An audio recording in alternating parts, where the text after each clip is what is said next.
I'm alive now, man. Alright, we are live. And so, Brian, did you want to remind us what happened last week? All right, yeah, kind of a recap of we had a bit of a shorter session, I think. Well, at least felt shorter. We were in our dungeon, and let's see here. It feels like you guys were in a room that had a wall, a moving wall that kind of knocked over a sarcophagus and almost trapped you in. And you realized that there was a secret door that kind of appeared. The wall started moving.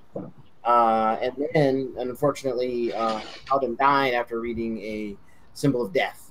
So he had a to his fort save, but managed to roll a 3, and it wasn't quite enough to to beat the DC on that trap. So it kind of wrapped things up. The characters had managed to make a level, so they kind of grabbed the paladin Jack and teleported out of the dungeon and headed back to Magnamar, which is kind of like the big city near the temple, and headed back. Resurrected. I'm getting some feedback. Okay. Is somebody watching the Twitch? Maybe. But it doesn't matter. Yeah, I'm back. So, yeah, I'm not hearing anything. So, anyway, yeah, they resurrected Jack and leveled up, and you guys are now in Magnamar. Kind of, I think there was some talk about maybe making some magic items or doing something. You had a little bit of money from what you had gathered, scrounged from the dungeon up to that point, and I'm presuming at some point you're going to go back, and we'll get back into it. So, yeah, so that's where things are. Oh, and we leveled up. Yes. So did everybody finish leveling up their characters? I don't know, maybe you guys should talk about what you've taken and what's new. I thought Veda, who's our Mystic Thurge wizard slash, or is it sorcerer slash? It's wizard. Now we're on level 12 now, right? Just to be sure. Right. Okay. Yeah. So I put my my ability point in wisdom, and let's see here. Now you can cast level 5 cleric and wizard spells. Yeah. Yes. Yes. Defenses didn't really change. No new attacks. No new abilities. Got a bunch more skills as always, and they're even better than they were before. So that's great. But I get 5th level spells. My wizard spells are Telepathic Bond and Hungry Pit. And just some of the ones that I'm keeping in my spell book for cleric's sake, just because I think they're cool, are Teleport, which is a domain spell for me, Life Bubble, Wall of Stone, True Seeing, and Plane Shift, which are all some pretty powerful, nice 5th level spells. You say plane shift? Yeah. 5th level cleric spell. You guys want to tell the group about plane shift? Yeah, here I'll put it up there. Basically, wherever we are in the material plane, or actually in any plane, it doesn't really matter. We can plane shift back into Jack Boone's extra dimensional plane that he has created, and basically be on the boat, and instantaneously. So that's cool. Which is cool. Yeah, even more powerful. It is not accurate though. Yeah, it's not accurate. It's accurate within 5 to 500 miles of the destination, but if we're teleporting into Jack Boone's extra dimensional plane, it's not even a mile square, so there's no. Yeah, we're gonna end up in there, regardless. Yeah. Which is fine. I mean, I could get rules lawyery and try to look up, what. Well, that's just the extent of the plane. It's like there doesn't go beyond there. Well, yeah. So I mean, all I'm saying is like, should it even be able to work? If that is that enough of a plane to really be considered a plane to be able to use plane shift? I'm not going to do that. Is what I'm saying, you know. That's good because that's why I got it. Yeah. So I mean, that's fine. I'm not. I don't know unless anybody feels strongly that it's game breaking or anything. But that's really interesting. So Cool. Yeah. So the paladin, Jack Boone, you've been resurrected. What have you taken now at level 12? Well, I got ensorcelled as another mercy, and that's pretty much the extent of it. Okay, could you post it in there? What you said? Resourceful? No, ensorcelled. Ensorcelled. Is that a word? Like to be sorcelled, I guess. All right. To have sorcery on you. I'm trying to copy it. Yeah, if you could link it, I want to know. The paladin page, but Okay. Ensor. Ensorcelled? Also access to spell magic using the paladin's level to cast it. Oh, cool.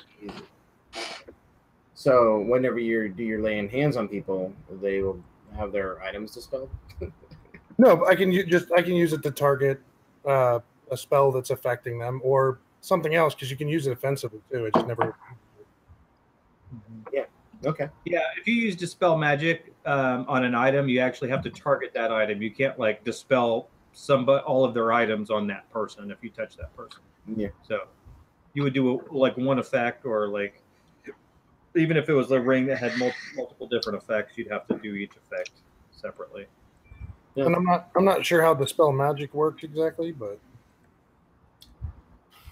I don't either. I knew how it worked when fifth ed, and I don't know. Well, we'll cross that road when we get there, I guess. Yeah, most of the time it's just going to add another d6. Yeah. Okay.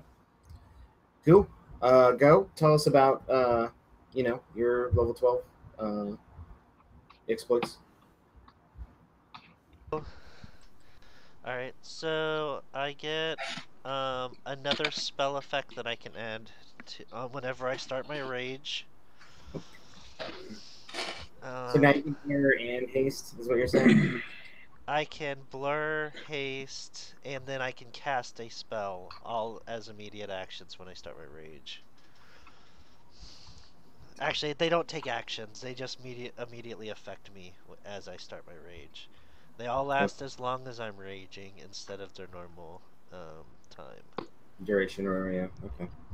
And do you have a spell or two in mind that you will probably trigger as you rage then, or? Generally, it will be blur and haste will be the common effects that I have, and then the spells will depend on my spell slots and stuff like that. I'll state what it is when I do it. Oh, okay. All right. There's also a few other things I can use other than blur, and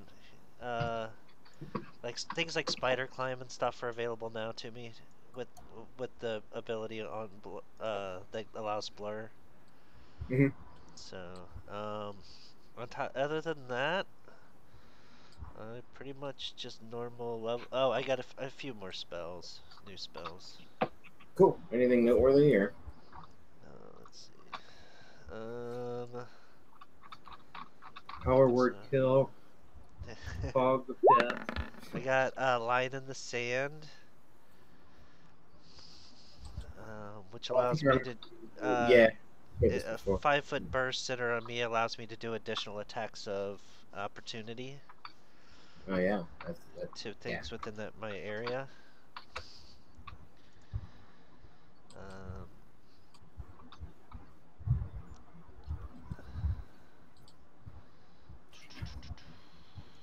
And what was my third level spells?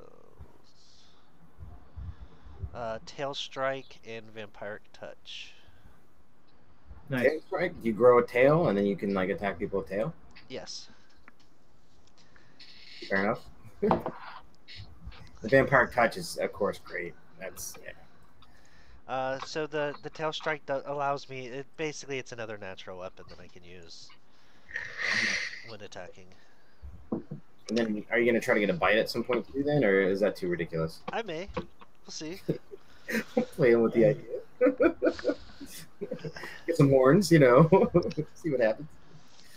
And secondary attacks, so everything but my claws, or the full base attack bonus -5. Okay. Got it. Andy, have you spent any time on your character at all? Yeah. Yeah, I got, what did I get? The See in Darkness feat. Which it gives me, Oh, that's right. Yeah. like, basically true sight. Which is good. And then just more skills. I put my point in dexterity. So I have a base of 19 in dexterity now. Sweet. That's basically it. Okay. Sweet. Now, is there anything else you guys want to do in Magnamar? Spend some money. Oh, there was a couple other things real quick. Yeah. I'm up to 8d6 on lay of hands in addition to the extra 1d6. And my leadership score is up to fucking 20, 28 or 29 now. So I have, like, I don't know, just a lot of people. Yeah. 260 first level, 29 second, 13 third, 7 fourth, 4 fifth, 2 sixth, and 1 seventh, and all of that is doubled. All that is doubled. Because, small army. Nothing wrong with that. Okay. Yeah. So you guys are in Magnamar. What do you guys want to do? I am looking in my inventory to see. I don't think I really have enough gold to merit anything fantastique. I implore the group. I think we need to return back back to the site and use caution this time, and finish mapping the area out before we return back to Tormund Fetcher. So is Jack back Mm-hmm. and alive and normal? Yep. It's been 2 weeks. I made something for somebody. I made Something for Joe, I thought. no. I made something for you. Me? No, we decided I couldn't do that because it take 12 weeks. Oh, okay. Then yeah, something for Joe. Yeah, I got that iron stone. Forgot about that. What does it do again? Cracked something or something. What was it?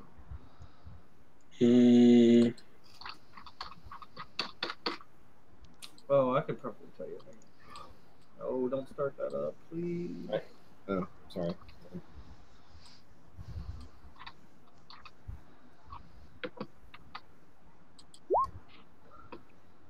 Yes. It's a +1 competence bonus on attack rolls and saving throws. Nice. So, Brian, if you keep track of saving throws, do you keep track of saving throws or just DC? No, I'm not keeping track of everybody's saving throws. That'd be crazy. Yeah. Okay, just making sure. But I am, yeah, just AC and CMP and that's about it, I think. My tracker. Bring that up. All right. Okay. Yeah. Easy. Oh, you wasted your crit. Oh man. We're just trying to make sure everything works. Nice. So competence is a new. So Ian's AC is now 38. Is that right? Let me get it pulled up here. No, it's just on attacks and saving throws. Ah, got it. Okay, never mind. Yeah, no defense bonus, other than saving throws, of course. That seems like a really good deal. Yeah, yeah. Pilgrim Prison. Yep. All right. Well, Cool. You guys want to do anything else in Magnamara? You guys want to head back? What do you guys want to do? Is there any scrolls or anything anybody wants to buy while we're here?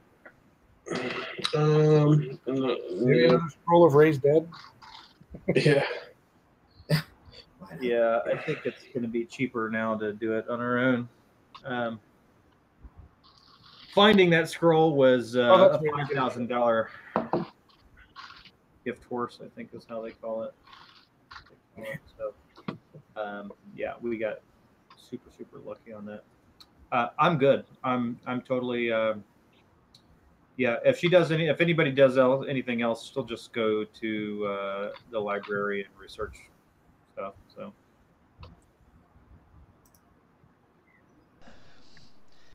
I think we should head back. Looking forward to getting back in there and Not dying. Back to it. Okay.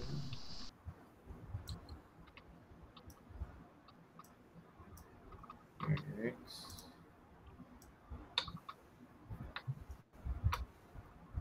Alright. Bear with me for just a minute. I get everybody kind of situated.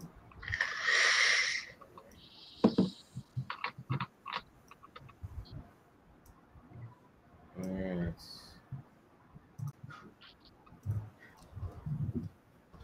Oh, by the way, I forgot, and I'm guessing other people forgot.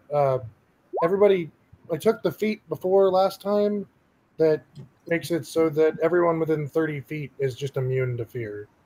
That's just all the time now. Crazy. Oh, sweet. So we're immune Yeah, to fear I thought it came up sometime in the Flash campaign, and I completely heard this last thing, and I completely forgot about it. So as long as you're next to me, you're immune to fear. Like the spell fear or fear effects? Fear effects. Anything that would cause fear. What an amazing feat. Do you have that in the... Magical or otherwise. Yeah, could you link that? Oh, I just like to see it. Yeah, it's...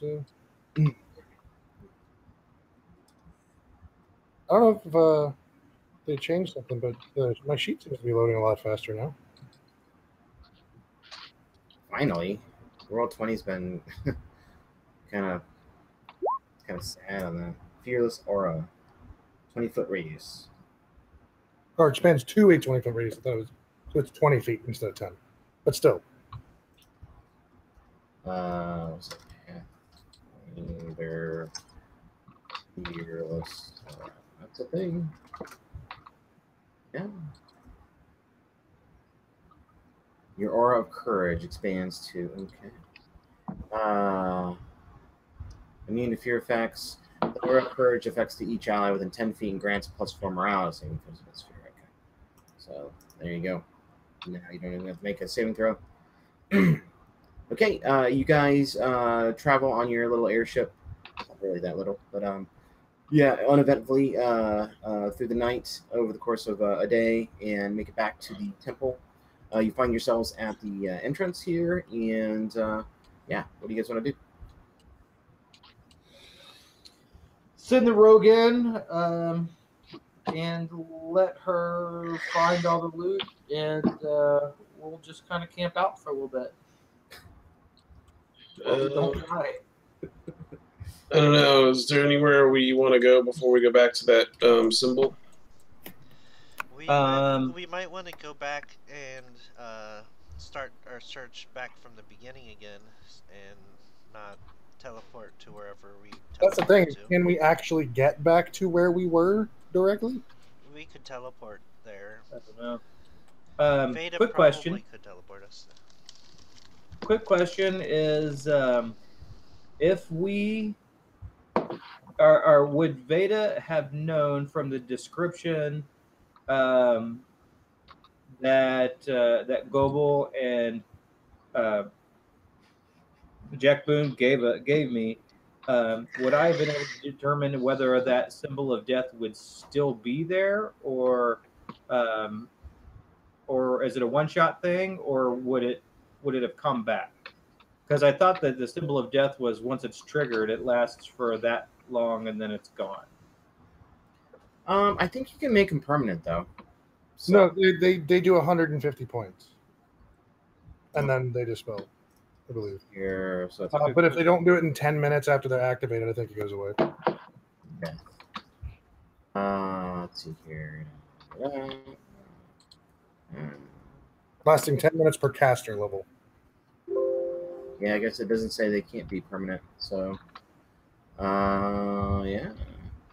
They can be made permanent Yeah, Symbol of Death can be made permanent with a permanency spell. Where is this? So, at the bottom. Oh, I did a Control F on PERM and I didn't see it on Symbol of Death. Which Come on, is absolutely insane, by the way. Which it's disabled for 10 minutes and then comes and then it reactivates. Even if it does the max number of hit points. Yeah. That's awesome. I gotta get a shield with a freaking Symbol of Death on it or something. Where does it say that again? It's in the Paizo. I'm looking on the Paizo. I'm looking at D20 PSFRD. Bottom of that. Problem. Oh, good. Thank you.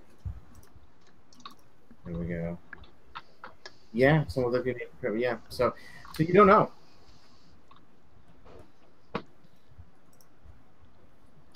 Okay.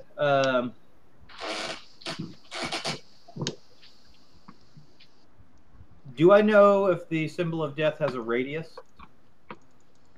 Yeah, 60 feet.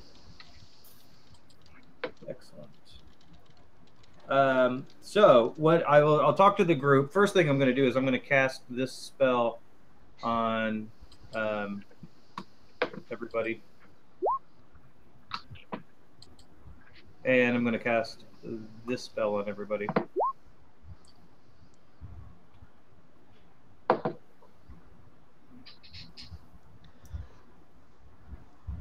And then I'll ask the group. I guess I don't know the answer to this. If I send my Arcane Eye in and I look at the Symbol of Death and I'm not within the range of it and it triggers, do I get hit with that if it has a range? And I mean, what if I'm standing where I am right now? That's a great question. I think we should play at that. Yeah, I mean, it's the eye is effectively an extension of you, and yeah, I mean, you're perceiving it within 60 feet. So yeah, I think that would trigger.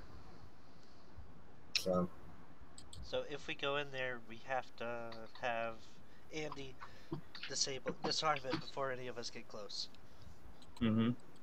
Well, I can send the Arcane Eye in, keeping my eye pointed towards the floor like it usually does, and go into that room, scout that room out, as long as... And we've determined that because the Symbol of Death is, even though it's on the archway, it's the look-at Symbol of Death, not passing through the archway. Have we decided we're going back straight there, or are we going to check out the rest of this? I'd like to. I'd like to fucking destroy the wall that has that shit. There can only be one kind of trigger on this. Am I understanding that? So because we know it's a look at Symbol of Death, we can pass through the archway undetected, as long as there's no another Symbol of Death on the other side of it. I mean, if you know where it is and you kind of just keep your hands like down and you just cover your eyes from where the symbol is. I'm pretty sure me and Jack know where it is. Yeah, then you would be able to triggering again as long as you know. Was it on the close side? Do we feel like if we go through the thing to the other side, we won't have to worry about it? That's correct. I mean, unless it's written on the other side too, for whatever reason. But or we could just teleport into the room if we're. That's what I'm saying. Is if I send my Arcane Eye and keep it looking down at the floor and not at the symbol, I can. How are you getting the Arcane Eye in there?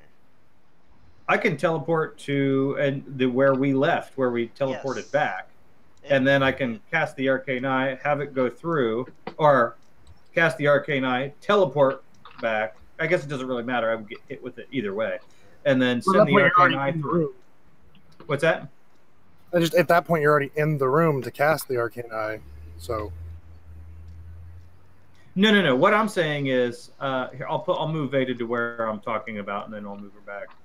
If you look down where the symbol of death is, not here, but like down here where we all got where I teleported everybody out. Teleport here, cast the arcane eye. The eye floats up, looking at the ground, goes around, comes into this room, looks around the room because it's relatively safe, and then at least she thinks it's relatively safe, and then and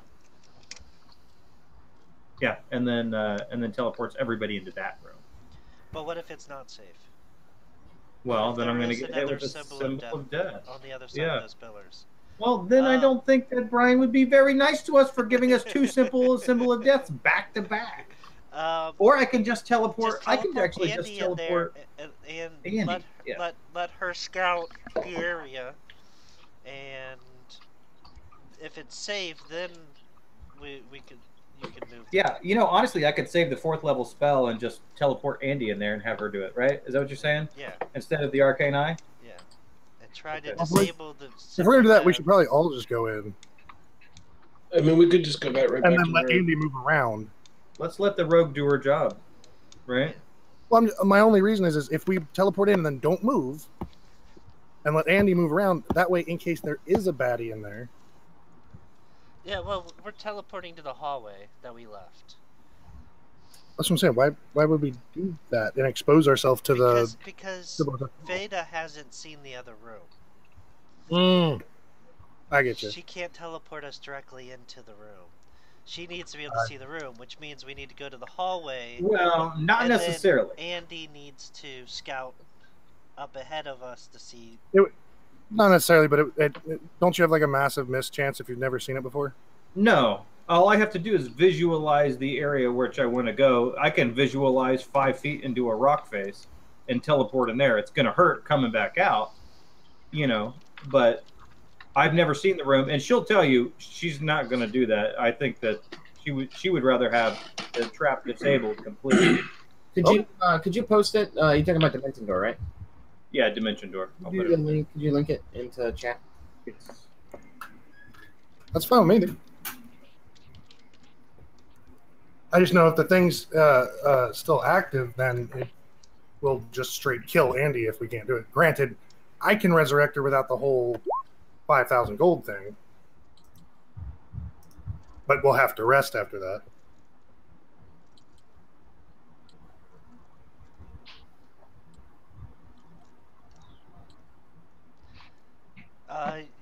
You either have to be able to visualize the area or state a direction. We do not know a direction, and you haven't seen the area to be able to visualize it. Right. Yeah. I just think the trap should be disabled. We might get experience in a metagame way for disabling this cool trap.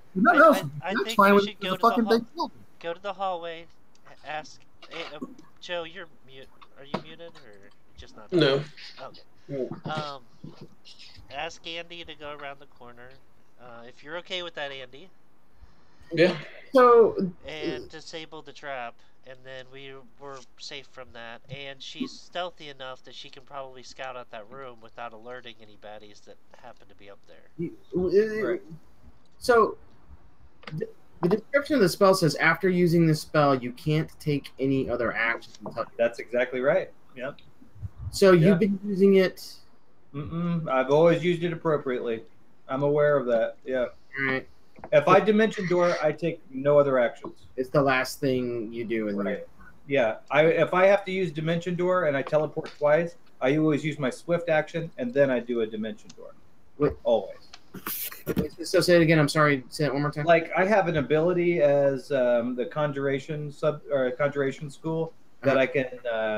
I'll read it to you because it doesn't pop up because it's retarded.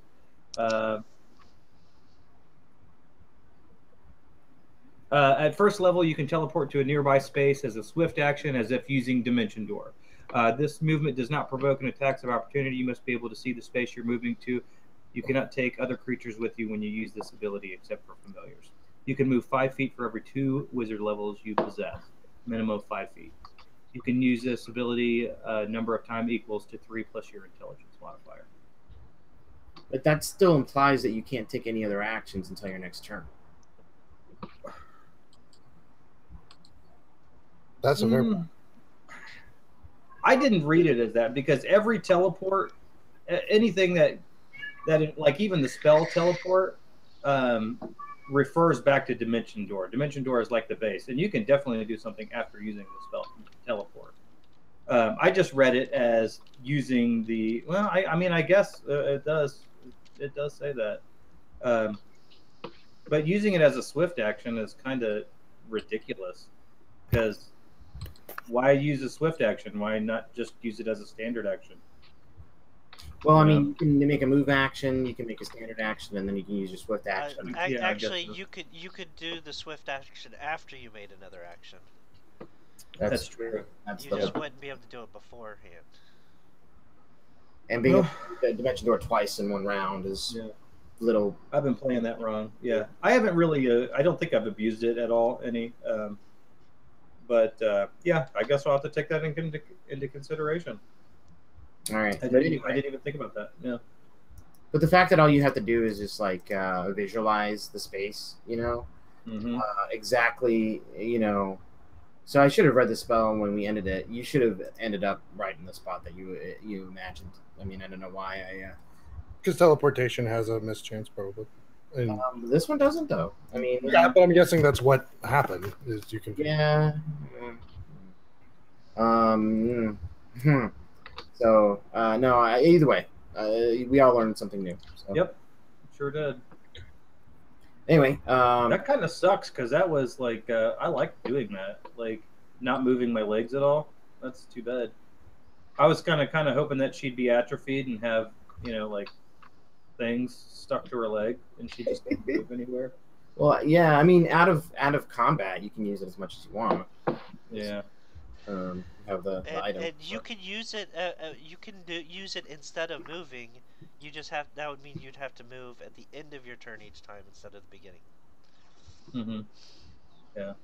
It's great without. I have this spell here that I've never used because every time that I needed to use it, I get to use I teleport instead. But this is also. This is also a swift action, but it doesn't provoke attacks of opportunity, but neither does Dimension Door. So I've been using Dimension Door to avoid attacks of opportunity. But it's just like now I just have to burn a second level spell, which I don't use all my spells ever anyway, so it's not really that big a deal. Okay. Yeah. Oh, wow, that's another thing. That means no attacks of opportunities or no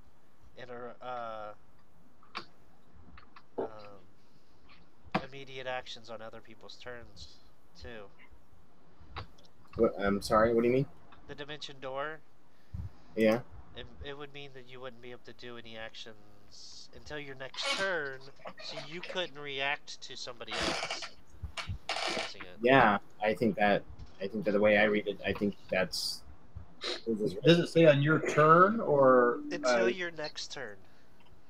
Oh, wow. Yeah, I guess so. But usually if I'm teleporting away, there's really not a whole lot to argue with. So. I still think it's a great spell, and I'm going to continue to use it. It is a great spell.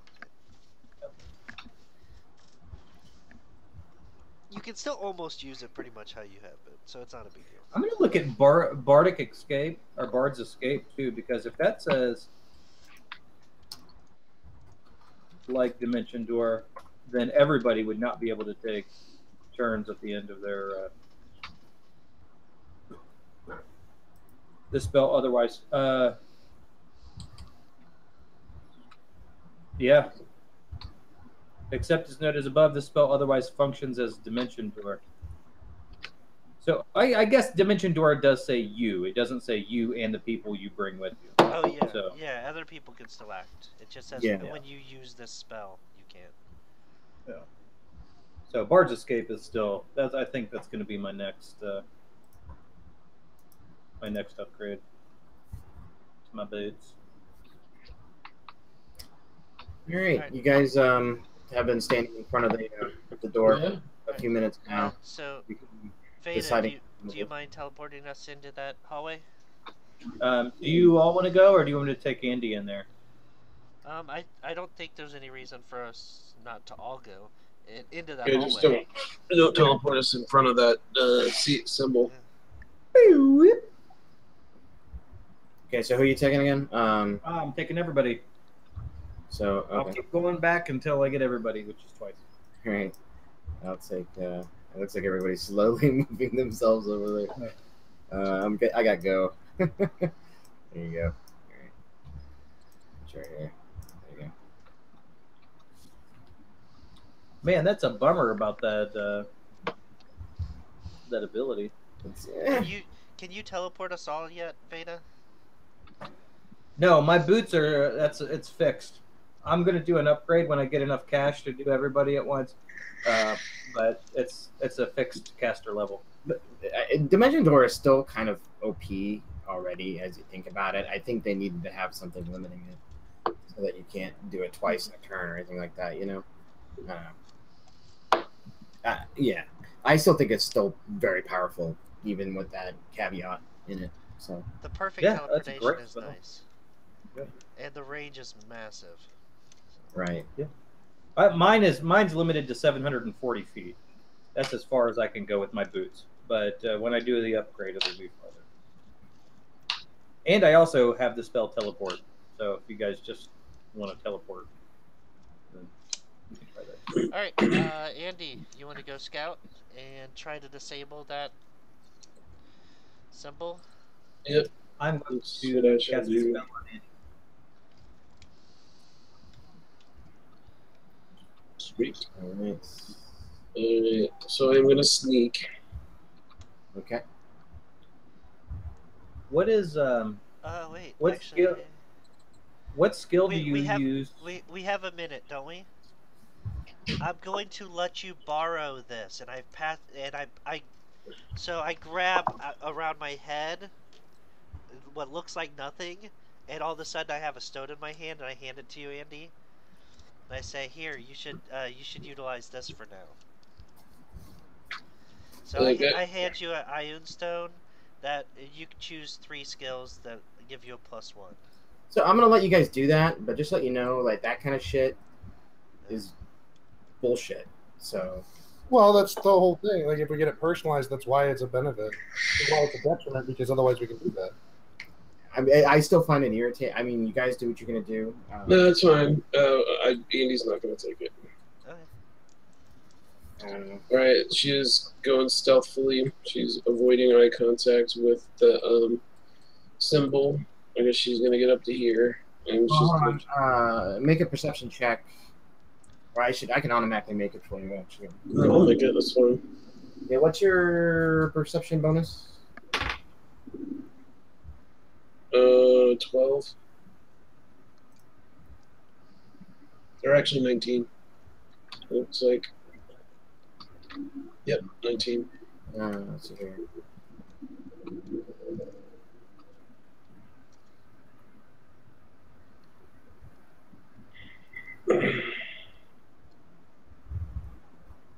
Yeah, so you are aware that there is a trap up on the arc there. Okay, I mean, I was already aware because we figured it out when Jack. Well, we didn't know if it was still there or not. Oh, okay, it's still there. All right, I'm gonna try to deactivate it. Here goes nothing. God. So it's a 37 with the guidance. If I miss it by more than 5, I get to re-roll.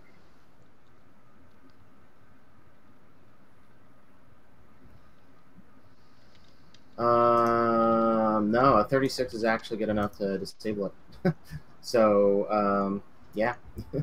You just take your cat paw and kind of just like smear some, anti symbol of death kind of cream, that you keep in your.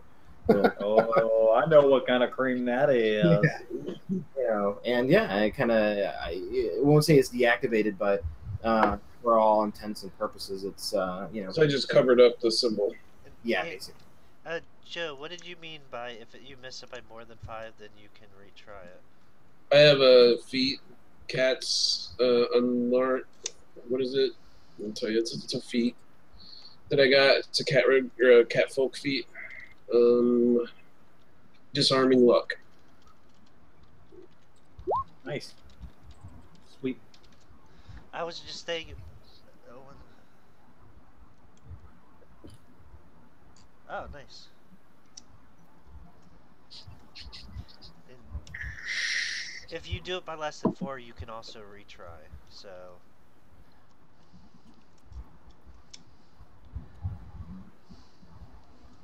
All right. You got that, Andy? Yeah. Let me hold on. Let me make sure there aren't any more of these nasty. We're not supposed to be talking. We're supposed to be stealthing. Well, we can do it telepathically. Yeah, you guys can speak telepathically. We can? Yeah, I cast a telepathic bond Nice. and life bubble on you. All right, so she's gonna duck her head around and look around. All right, I got a description for you guys.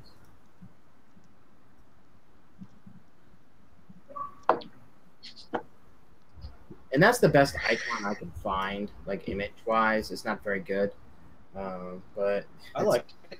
I've been wondering. It's thought-provoking. All right. Yeah, a large U-shaped pool dominates this massive 35-foot tall chamber. Above the domed ceiling shines like mother of pearl, reflecting a rainbow of colors back into the room. Resting on a platform in the center of the pool is a mastless 36-foot-long ship made of fine reddish wood. 8 oak beams angled up on the stone platform supports the hull of the ship. The deck is 12 feet above the floor and holds a small cabin to the west, a covered stairway to the east, and a great wheel inlaid with ivory between these two structures. A pair of fanged elephant heads 10 feet above the floor on the west wall spray water from their curled trunks into the pool. And sorry, I didn't get a thing there to kind of, have them on the map. They flank yet another stone face, 6 feet in diameter, that sits somewhere lower than the wall. The stone visage has an evil, fanged grin. The face has tightly gritted teeth, wild, unkempt hair, huge ears, and arrogant, jutting chin, and squinting eyes from which pour a steady river of tears. And I have actually a picture, I think, When Andy mentions the elephant, I want to say, oh yeah, I forgot why I casted life bubble on you guys. We can go back into that gas, into the area with the huge elephant where the gas is, and we can freely walk around. Okay. There we go.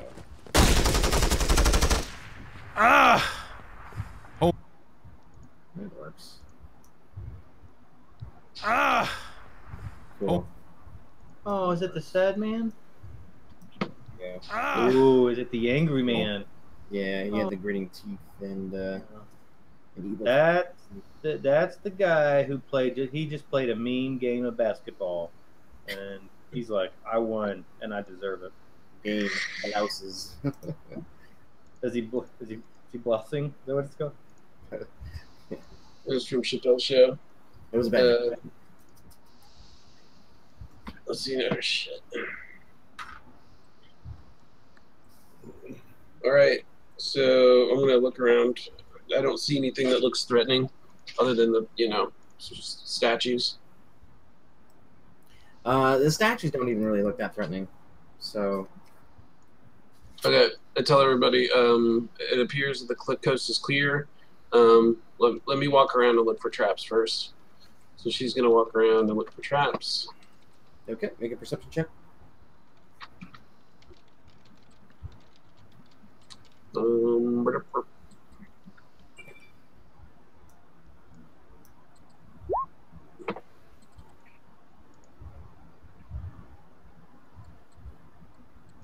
Now, what was this thing? That was the face, right? Yep. Okay. So she just walks around. And can she also look for hidden doors while she's looking for traps? Yeah. Okay.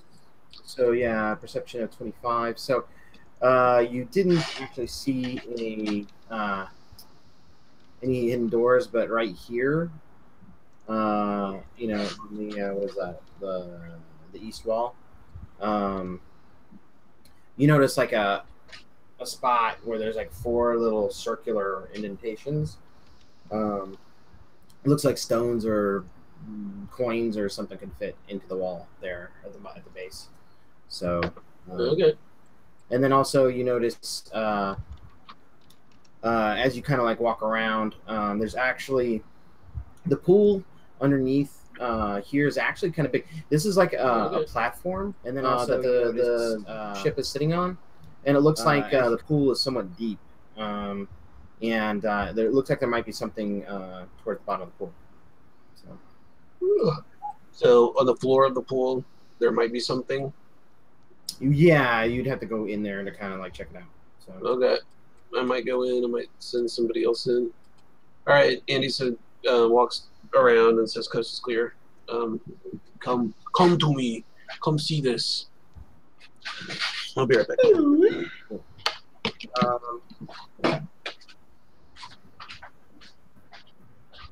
She wants to recount the day's events and is interested in looking at the 4 little indentations on the floor. Do what now? You wanna?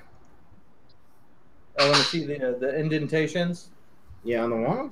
Uh-huh. Oh, you can read the arch now.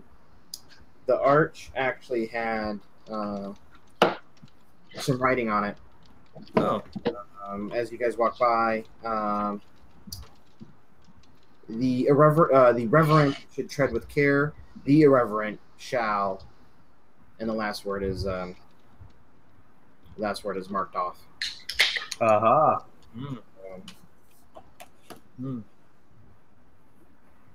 Did someone just crack Jack Boone? What's that?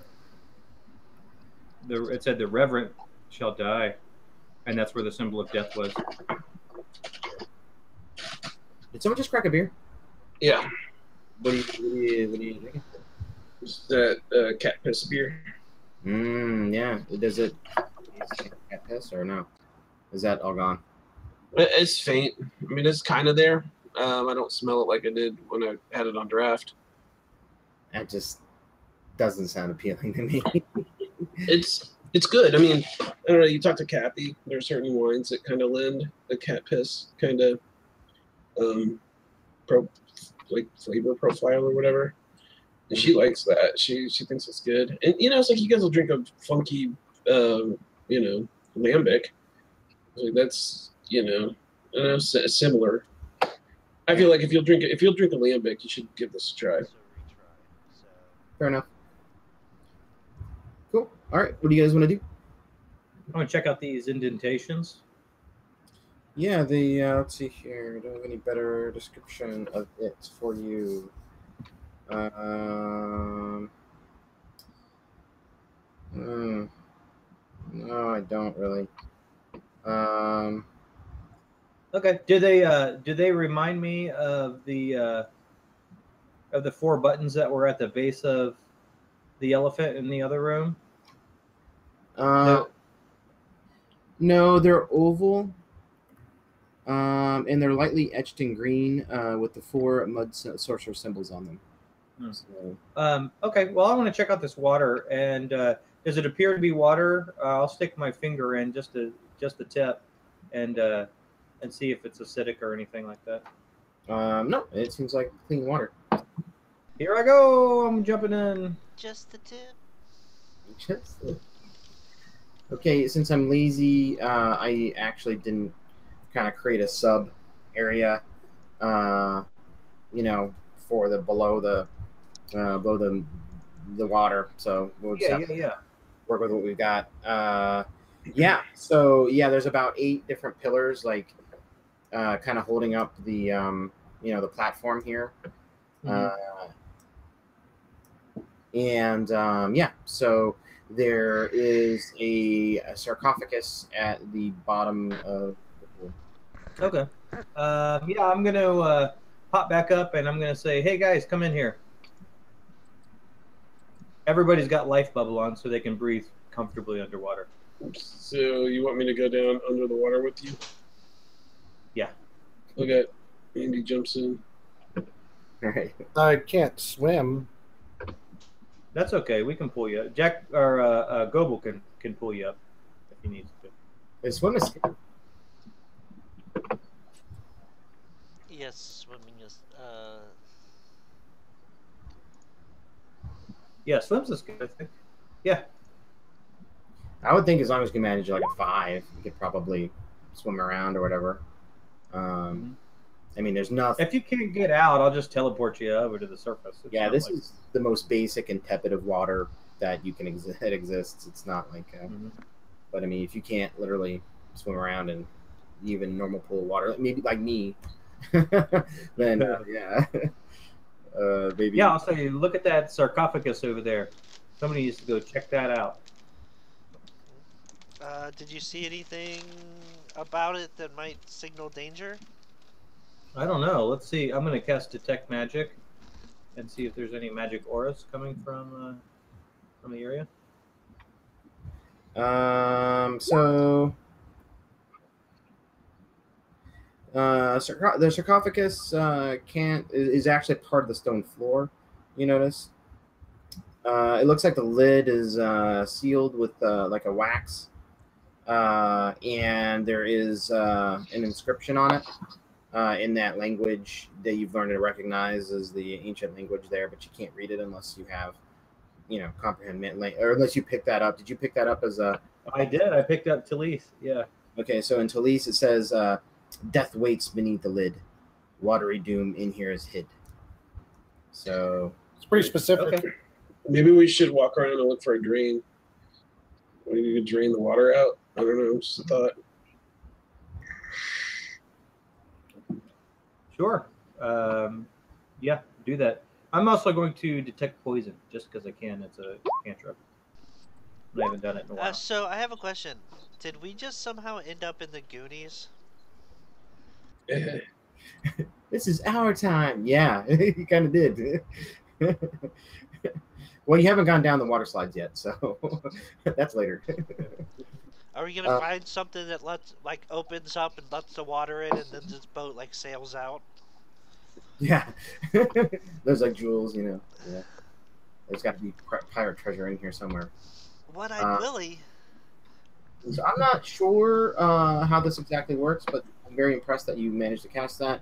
And I'm going to play that. Yeah, you are pretty sure that if you open the lid here, you're going to release a poison into the water that's inside the sarcophagus. Oh wow, really? Yeah, that's crazy. Let me ask you a question.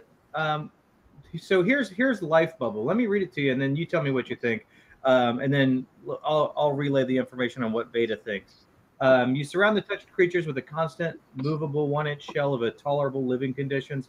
The shell enables the subjects to breathe freely, even underwater in a vacuum, as well as making them immune to harmful gases and vapors, including inhaled diseases and poisons and spells like cloud kill and stinking cloud.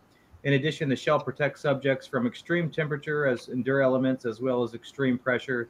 A life bubble does not provide protection from negative or positive energy, as found on the negative positive energy plane. The ability to see in conditions or poor visibility, or move or act in normal conditions that impede movement, such as underwater. When you cast a spell, it has a total duration of 2 hours per caster level. Blah blah blah blah blah. If I release the poison, would we be protected from that? Well, I mean, if it was like a inhaled poison, it sounds like it would. But since you're pretty sure that it's a liquid. Well, it even says underwater. Well, right, but nor the ability to move or act normally in conditions that impede movement, such as underwater. So, wait. That's just movement, though. It's like a 1-inch barrier around everybody that creates an environment around the body, the entire body. Well, right. It says including inhaled diseases and poisons, but I guess this wouldn't be inhaled. But things like cloud kill, which isn't inhaled, it just touches the body.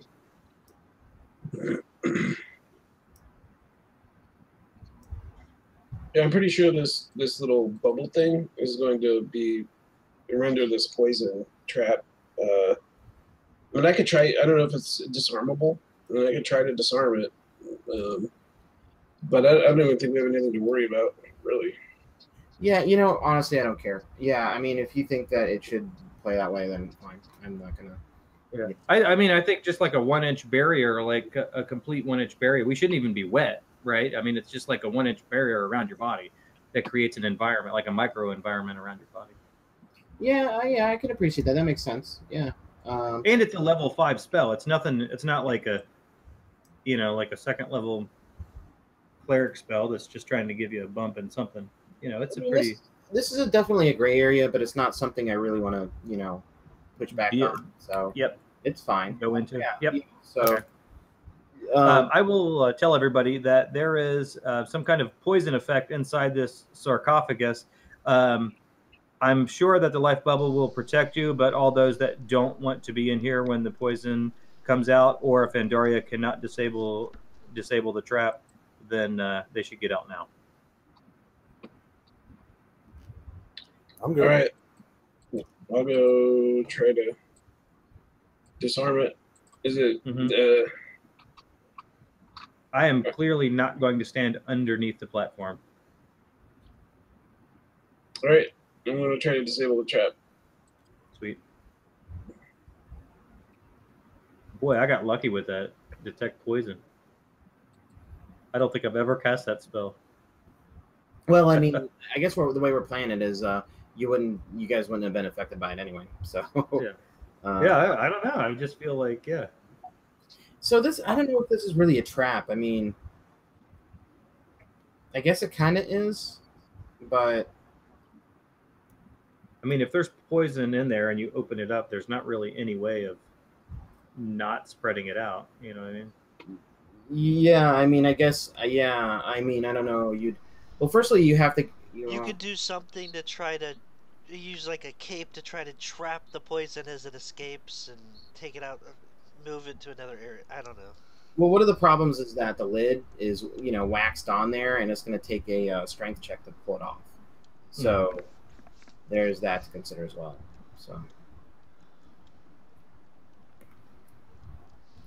anyway, I mean, I don't think this is. I think this is a moot point, though. I mean, you guys aren't going to be hurt by the poison at this point. So I don't think it's open. Donovan, was that? Yeah, it was me. Rip it open. If it's not going to be affected by it, let's just do it. Cool. So, yeah, I was reading about strength checks, and I guess, I mean, someone can help you make a strength check, but really only one person can make a strength check? That seems really weird that you couldn't have two people, try to lift off the lid, right? It takes two, yeah. So, I don't know. How do you guys feel about that? I mean, I think that's kind of stupid. I think in a scenario where there's only one, where it's a small thing being lifted up, that makes perfect sense. But if you're breaking wax on a sealed catacomb or a sealed sarcophagus at the bottom of a watery pit, two people should make a strength check to open it up. Yeah, and I would add them together. Yeah, I mean, I kind of feel that way. How does everybody else feel? Yeah, it was fine. What do you think, Josh? Are you looking it I up? don't know that we should add them together, but yeah, I don't know. There's something, I think there's something to that. So it doesn't matter. I feel like ability checks are too random, personally, myself, anyway. But yeah, I guess in this one, strength checks are kind of frequent. But I mean, if you want to take 20 on it, you can just slowly lift it off. I think what's the time period that we have for this? As long as we want. Yeah, I think so. And 2 hours per level. Yeah.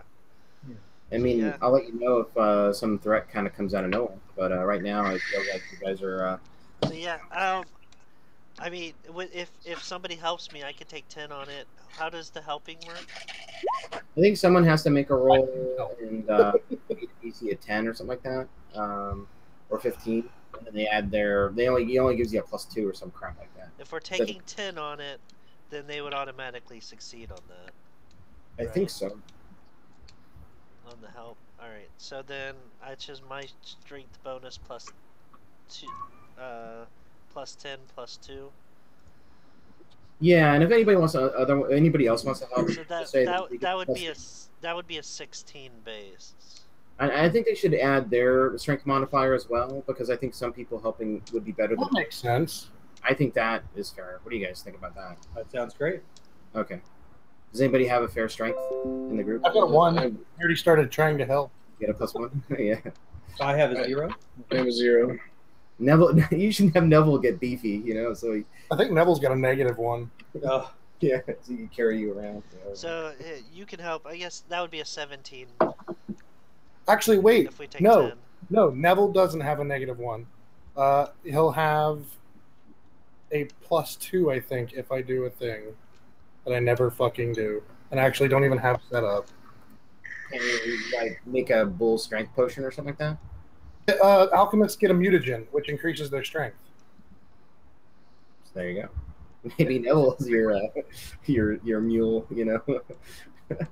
But I'm trying to look, and it gives +4. So no, it would be the same as Jack's anyway, because he actually has an 8. Okay. Oh, and so Jack has a 12. Yeah, Jack has the same thing. So there's no reason to do that and take a penalty to his intelligence. Fair enough. So Jack You were is saying- helping. It'd be a 17 if we take A 10. 17. So it's 10 plus 2 plus 1 for Jack plus 4 for. Go. Yeah. Okay. So 17 is not strong enough. You'll need to maybe try 20. Can we cut some of the wax off with a sword or a dagger? I'll take 20 on it then at that point. You can Which- sneak it off with a 20. You're pretty sure. That's gonna be a 26, 27. 27. Yeah. A 27 will definitely work. Okay. All right. Yeah. So you snap off the lid, and yeah, you actually don't notice anything. If there was a poison there, it is odorless and colorless. So, yeah. Nice. Let's see here. Da-da-da. And inside of the thing.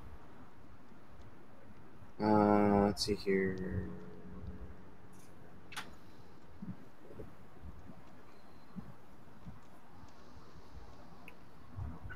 So I apologize for not having my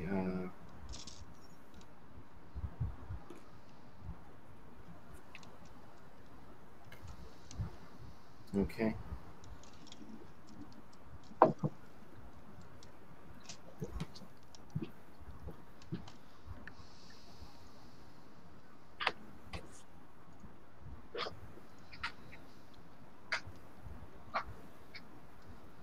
Okay. That's really weird. Huh. They kind of just skip over this part. Yeah, so inside the sarcophagus is just like a normal dead body. And go ahead and make a perception check. Andy, you're there with me, right? Yep. Wait a second and look at it.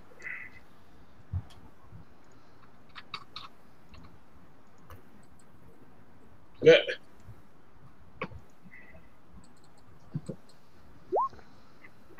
Is that your second one today? Yeah. That's 2 ones in a row? No, but I've been rolling a very below average. All right, go. Kind of floats up the dead body a little bit and notices a secret compartment underneath there at the bottom of the sarcophagus. If you want to open it up.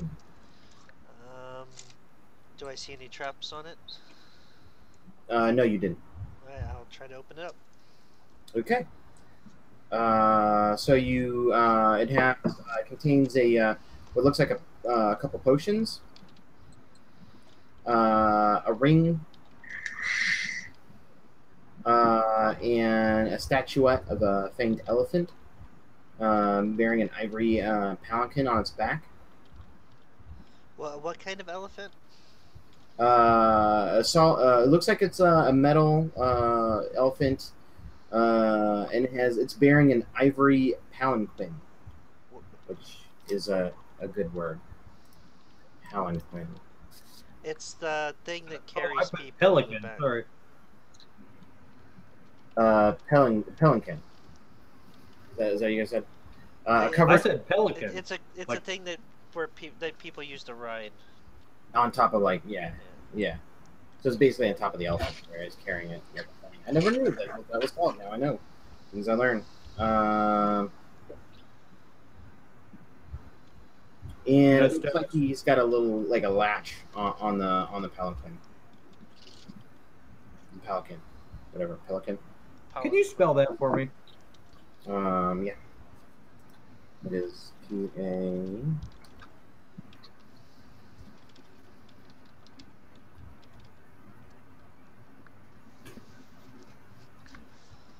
Boy, I've just never heard of that.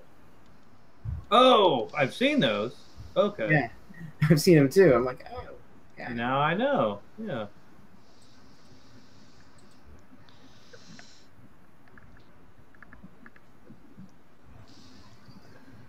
All right. I grab them and hand them to Veda. Do you want to check these out? Yep. And I will. So you all, when you notice it, you actually notice in really small. There's an inscription in Talis on the belly of the elephant. Walk beneath dead Jakku's face. This beast reveals the hidden place. Oh. Walk beneath dead Jakku's face or place. Yeah, walk beneath dead Jakku's face. As Jaik. This beast reveals the hidden place. Okay. What reveals the hidden place? This beast reveals the hidden place.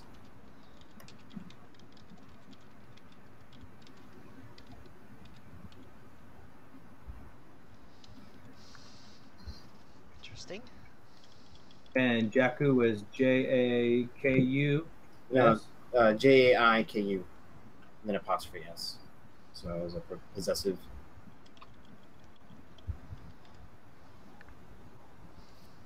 Okay.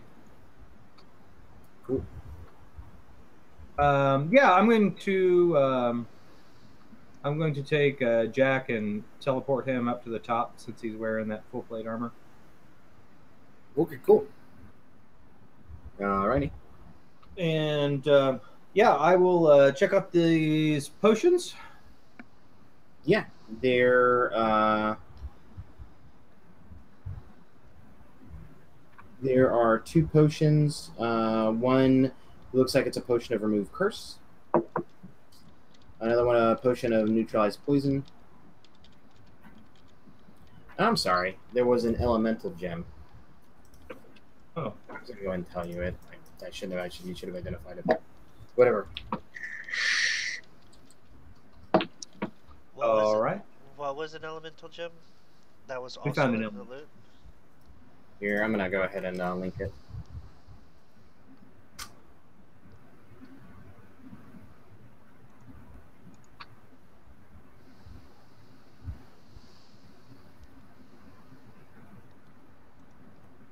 So this one's of water. So Oh, water elemental. Okay. yeah, so you smash the gem, and a large elemental appear, and yeah, it's under your control. So Sweet. yeah, so it's like a free. Yeah, that's awesome. Thank you. Let's go ahead and copy that. And do you want to check out the ring? Yep, give me just a second. I want to make sure all of my ducks is in a row here now. Which kind of ring was it? We're finding out It's an elemental right. gem. Oh, the ring we don't know yet.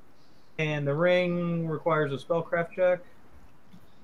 Well, you haven't detected magic on it or anything, so. Oh, okay, yeah. I will definitely do that. I would assume That would be she'd a still fun have her idea. detect magic going that she did. I'll do it again. mean, it's a cantrip. Yeah. Yeah. No. It's not. It just looks valuable. That's not magical. No. Andy, do you Okay, want to I would appraise like that? to appraise it. Sure. Or So it's a jade and ivory ring. It's worth 420 gold pieces. And since you're at it, you go ahead and appraise the little elephant. And it's worth about 1975 gold pieces. And you open up the little latch on the door, and 20 turquoise gems fall out. Ooh. Each are worth 200 or 20 gold pieces. So 20 turquoise gems worth 20 gold piece each.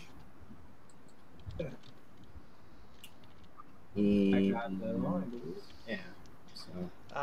And how much was the ring worth? 420. How much? Sorry, I can't. 420 gold pieces.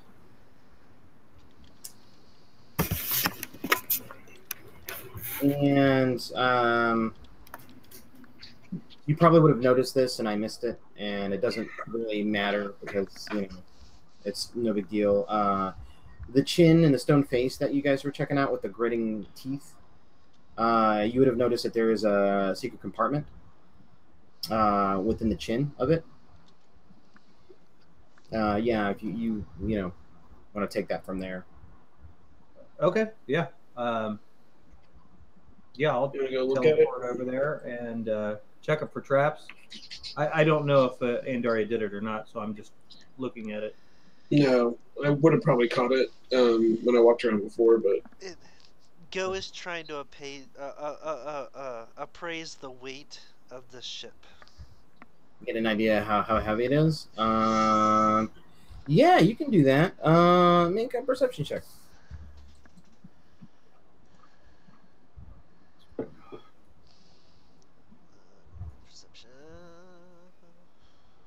Perceptual.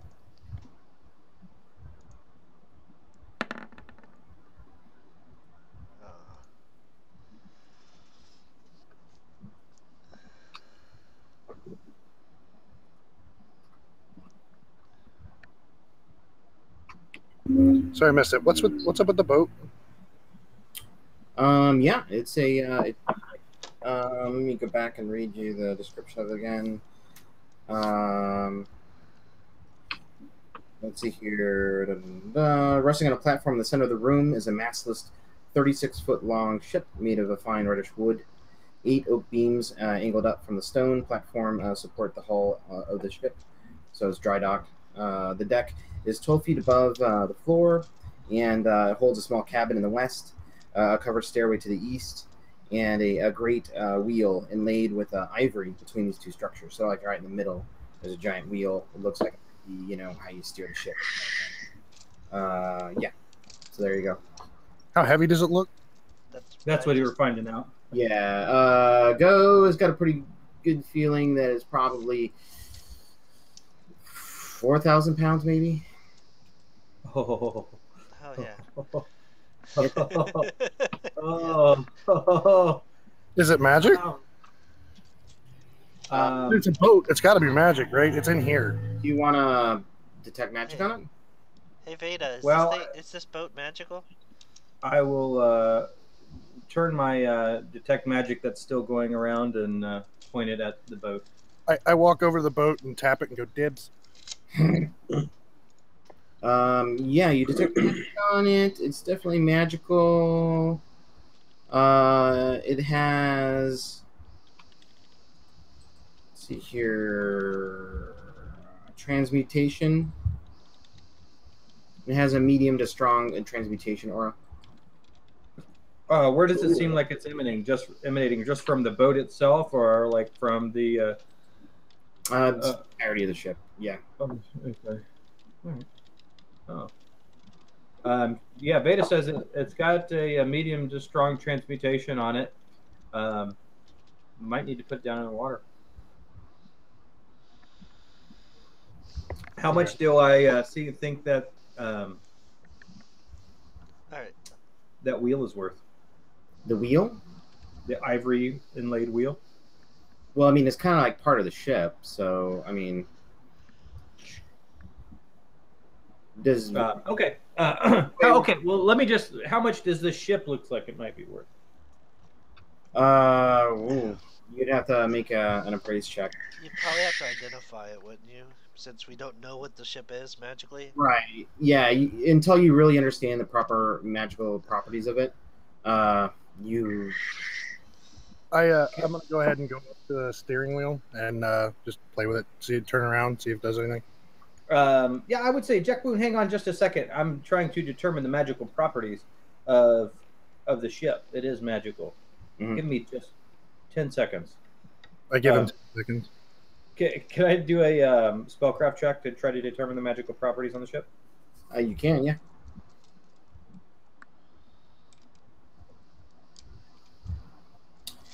So you don't know exactly what it is. You get the impression, though, that there's probably a trigger or something that'll give you more information about it.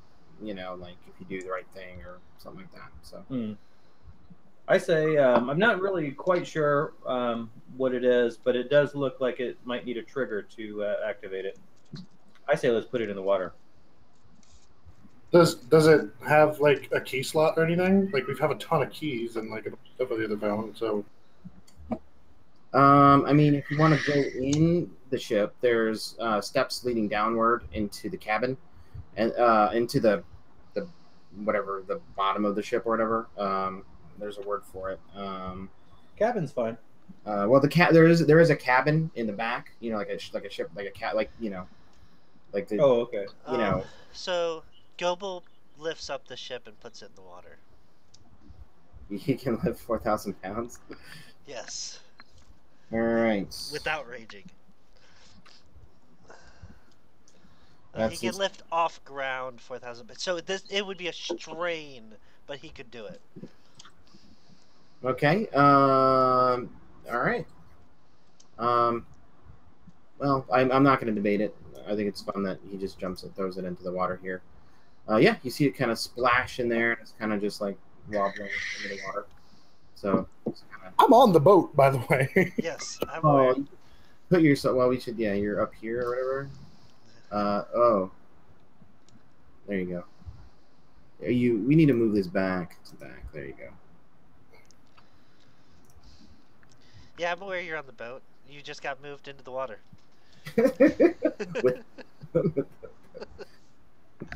All right, so yeah, I'm gonna go ahead and grab the rudder or whatnot, the wheel, and see if I can do anything with it. No, it doesn't really respond to you at all. Joe grabs a hold of it and starts pulling it around the U, like a bath toy. Yeah, a rubber ducky. Rubber ducky. Yeah. Okay. You kind of, send it around. It seems like a normal ship. Yeah. Maybe there's something down inside. What did you guys find over there? I don't have the spell, but I'm getting this spell. Veda, what did you guys find over there? We haven't found anything yet. We were too busy watching you power lift that 4,000-pound boat. Really impressive. I don't know. Let's check it. I checked it out. I got a 41 on my perception check to determine whether or not there was any traps or levers or anything. Does the group gold have everything in it? What's that? We just liquidated everything. Yeah, we just it should be pretty empty. Okay. So let's see here. Yeah, you don't notice any traps on the face. Okay. I say, yeah, go ahead and try to open it up. Okay. Andy tries opening up the jaw on the chin. Yeah. There's a little secret compartment there, and you kind of, flip it open. And it looks like there is a scroll inside the chin. And she pulls it out and hands it to Veda. All right. Like, ooh, yeah, okay, yeah, I'd love to see this scroll here. Okay, you want to You check it out. I want to check it. Okay, it's a scroll written in the ancient language of the Talis. And I'm going to go ahead and take you guys back over here. My cat. He's back. He's freaking healthy again, so he's back to that crap. Yeah. Oh god.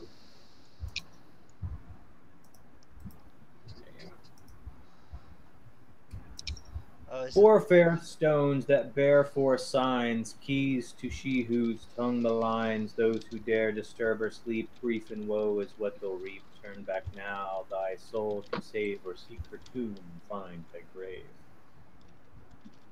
Hold on, do not take us back, please.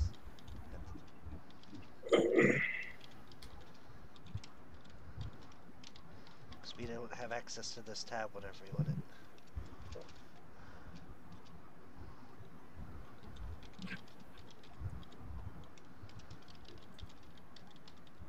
Okay. I'm going to send you guys back. Oh, wait. No, it's not yet. Not yet. Okay.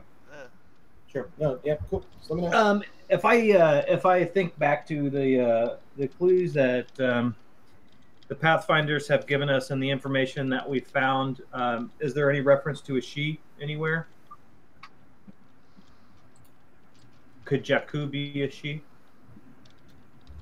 Well, that's a good question. You're not quite sure. Would, in my knowledge of in my fluency of the Talese language, would Jakku be translated to any other animal, like an elephant that we've seen many of? No. You get the impression that Jakku is probably one of the sorcerers, Right. from the. Okay. I say let's go see if we can meddle with those buttons on the base of the elephant. You good? Okay.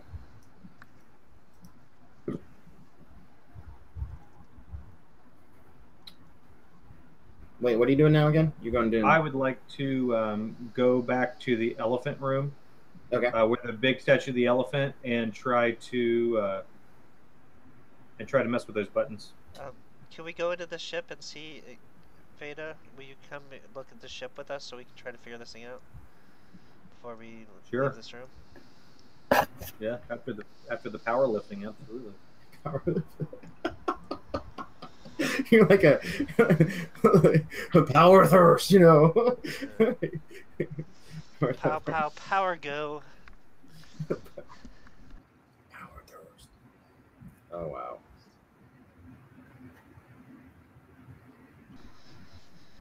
We'll go down the stairs and check it out. Okay. Make a spellcraft check.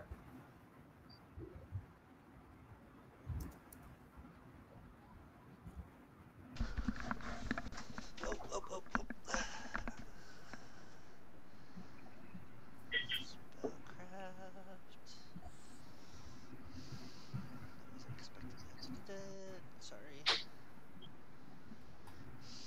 I was just thinking, maybe we can totally plane shift this into the demi-plane.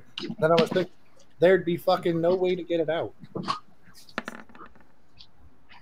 And his plane shift. Yeah, we could teleport it. We could teleport it back out. It's only 19. Yeah. But we could use the magical lumber to build a new house. No, I would just make it fly again. Have a flying boat. The most expensive part of magical the plane flying that boat has a is the flying boat. boat. The most expensive part of a flying boat is the boat. It was only like $4,000 to make the boat fly. Oh, sweet. And wait a minute. I forgot Neville can do that. He's going to be making me a carpet soon. I mean, it can still only move 30 feet. Or 40 feet if you give it increased speed. Yeah. That's great. Yeah, small items are nothing. Yeah, I've got a bunch of antique rugs that I'm saving for such an occasion. So is anybody going with Go into down? Yeah, absolutely. I'm all over this shit. If Go, well, yeah. If if I see Jack Boone walking around and goes down the stairs, and he's moving around and nothing overt happens, I will step onto the boat and Hey. take a look around. Hey, Andy, try to use Yeah. magic device on this thing. Show me where to use it. Are there controls or anything? Well, there's a wheel. Okay. Nice. I can use magic device too. You can with a high enough roll with use magic device, you can make it think you're a different race. All right. I guess I'll give it a try. So you hop up to the wheel, you kind of give it a spin, yeah, and you're like, I don't know, you know. Damn. Yeah, if Andy tries it, I'm going to try it. Okay, Veda, you hop up to the wheel, and you're in possession of that talisman you had from earlier, right? Yes. Yeah. So as the possessor of that talisman, you now understand what the ship is and its powers. So this is a mud ship. Oh, sweet. And, yeah, and you know, and once you stand it, once you didn't even have to spin the wheel. Once you stood, you know, where the central wheel is, you learn that it can sail not upon land and sea and underwater. And the pilot's given the ability to breathe, breathe water, but everybody else, you know, has to stay in the cabin or whatever, unless they can, you know, breathe water or do some way. Life bubble. Exactly, yeah. The mud ship is unaffected by weather conditions. It's always seaworthy and resists attacks as an artifact. It can go 7 miles an hour on water, 4 miles an hour on land, and 5 miles an hour underwater. Okay, hang on. 7 miles an hour on Brian, water. do you have like an information item that you can post, or 5 miles an hour on land? Maybe I can try to. Yeah, I mean, I could type it'd it be a all lot out. easier than trying to get all this information down. Yeah. Typing it right now. I mean, I can type it. I guess I wasn't really prepared.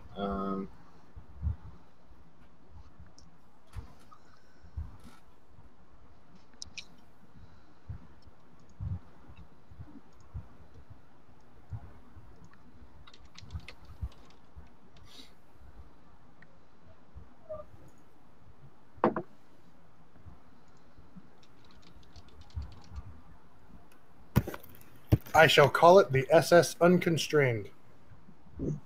Hmm. And that is what it shall be its name. And we shall add it to the fleet. I don't know if I can make it fly then. If you had to make it fly, it would be 1.5 times. It would cost 1.5 times as much to add another enchantment onto it. Okay, that's not so bad. That's like 7 or 8 grand.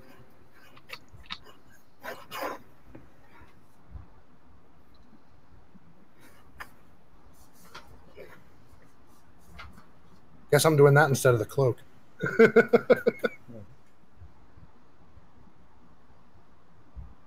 Man, I am sorry. Do you have it in text form that you can just copy and paste it, or is Think it just so. on paper? It'll probably take me a minute though.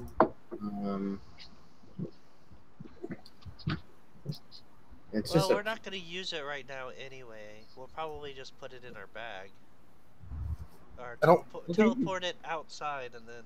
Well, it's the same. If we just teleport it to the other boat, we can have everybody else get it prepped. I could just probably just. And we've checked out the rest of this entire room, right?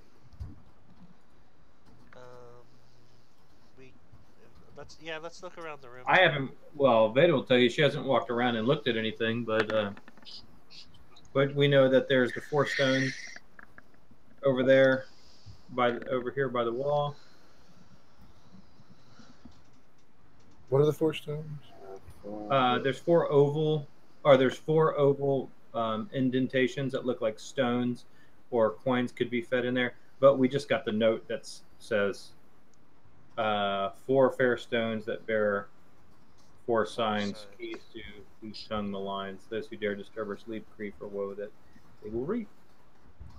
I think we should disturb her sleep. I think we should. I think we should violently wake her up out of her sleep. Definitely. And then she'll be surprised, and she'll be like, "What?" And then we'll get 2 surprise rounds, and then she'll be dead. Yeah. But I think we're going to find what we're looking for underneath that elephant. Really. Walk beneath dead Jakku's. Oh wait, no. Wait. I walk beneath dead Jakku's belly. Is that what it is? His face.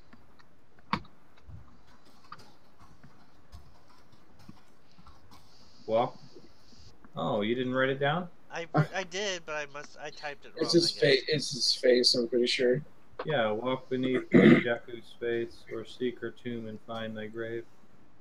This beast reveals the hidden place. Yeah, it has to be face.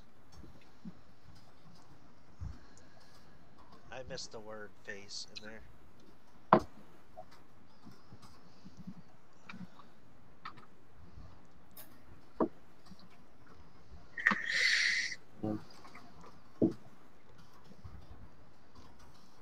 Well, Jack, I know you're excited about having another boat, but I'm going to do an appraisal check on this. And if it's worth some coin, you know what I mean? You know what I'm saying? It'd be nice to have a submarine. It going under the water is a benefit.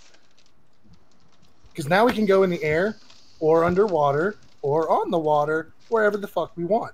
Or on the land. Yeah, it goes on the land too.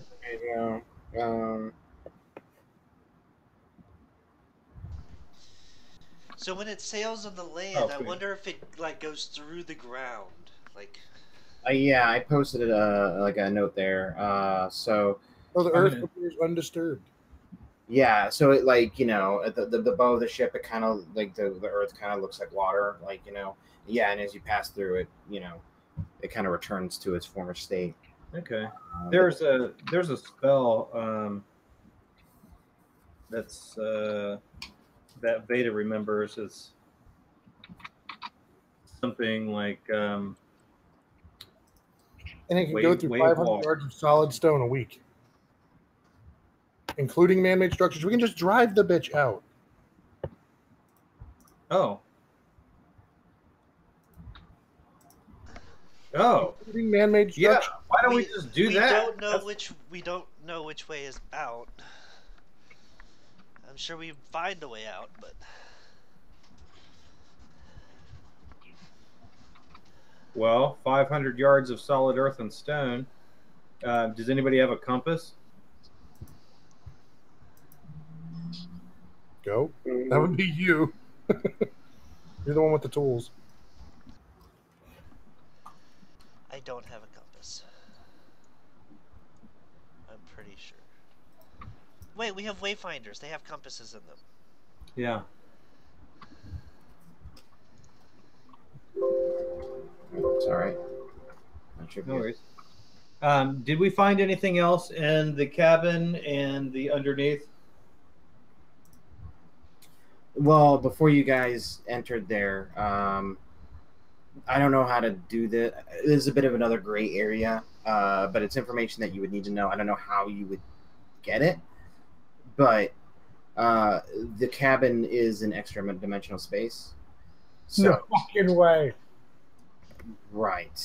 So some of those ideas you guys kind of already had, and if anybody's carrying that portable hole or the bag of holding, you know what happened. Well, I think we would have known. Well, I would know because you had the medallion, so I would know.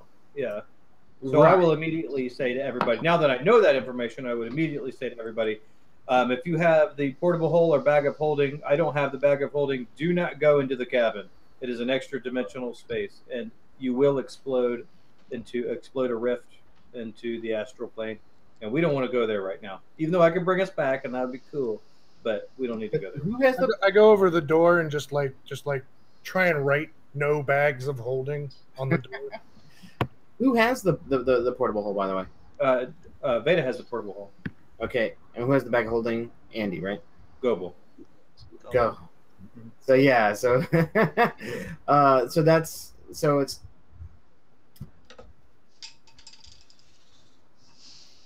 I think he would know that he was going to walk into an extra dimensional space, but just actually I don't think he would, but it's so game breaking that I don't really want that to happen right now, you know. So what I was saying is trying to make a a spellcraft check to kind of see what it is. I'm assuming that an extra dimensional space looks differently than just walking into down the stairs. Yeah. You'd see probably just a blackness covering a portal or something, right? Or something different. I mean, if it was an extra dimensional space, would it be larger or smaller than the space that it appears to There's be? a pathfinderwiki.com on extra dimensionality. Wait, it just says, I think it's just a portable hole and bag of holding. I don't know that it's extra dimensional spaces. If you actually look at the bag of holding.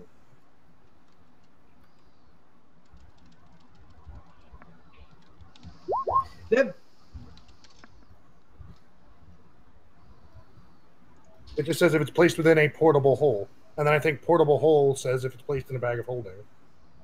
You know what? I think that's probably accurate because there are lots of spells that create extra dimensional spaces, like Mage's Magnificent Mansion, or there's like a Shadow Mirror or something like that, where you enter an extra dimensional space, and it would be silly for a group of adventurers to even think about casting that spell if they had a portable hole or a bag of holding, which every group has one.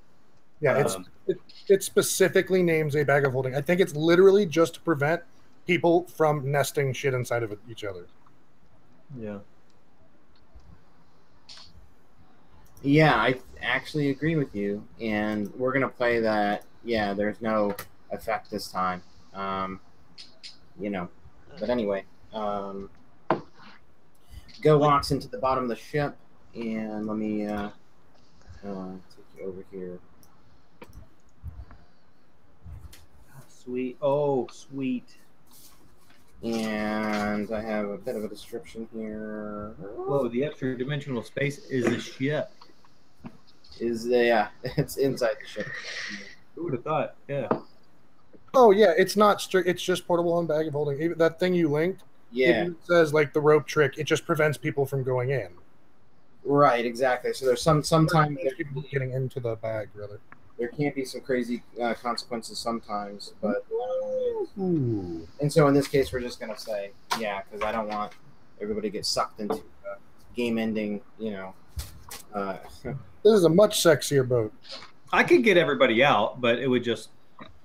It would also destroy the portable hole in the bag. That's more what I'm worried about. Yeah, and all the stuff in it. Yeah. All right. So this is supposed to be a 20 by 30 foot space. I'm sorry. I am 60 foot by 30 foot wide exponential space. Inside the center, you see a wooden sarcophagus.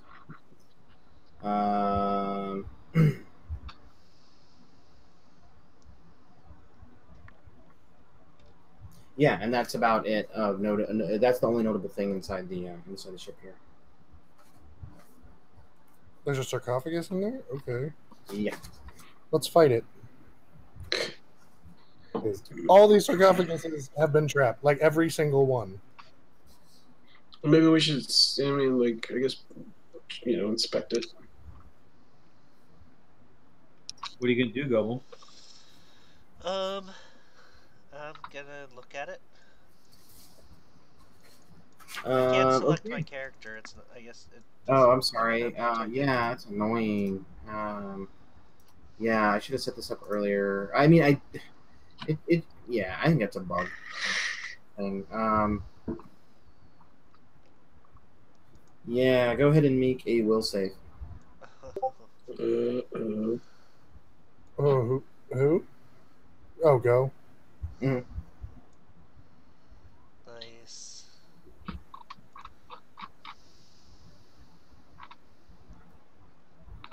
My character sheet is so slow. Roll good. Roll good. Ooh, good. Thank Nice. God. Oh, oh God. Clutch. Oh. And make a spellcraft check.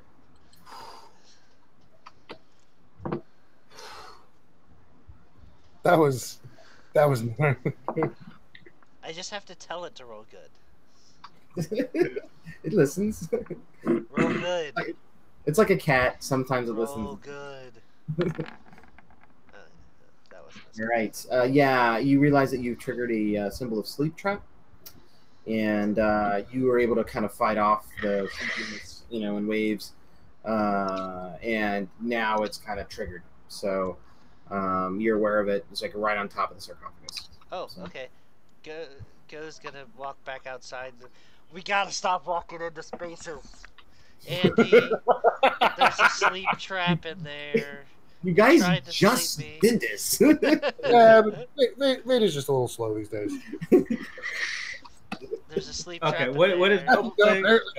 We gotta stop walking into spaces and yeah. Let the rogue scout ahead. I think that's the lesson we learned last week.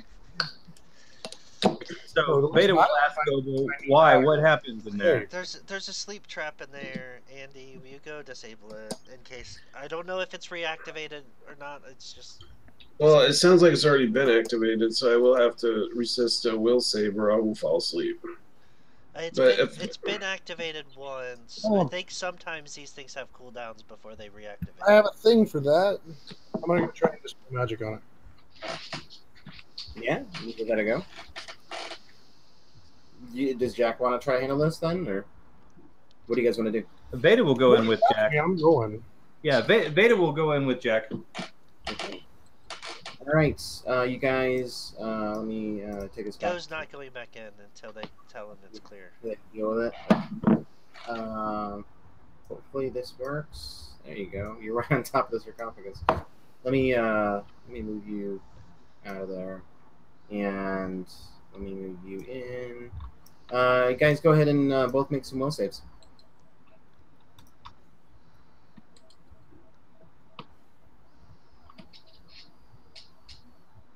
Okay. Yeah. Wow. Amazing. Yeah, you guys fight off the sleepiness. And you see this kind of symbol, kind of like radiating off the top of the sarcophagus. What's the sarcophagus made out of? Wood. Okay, and I'll say, Jack, I think this might be your specialty.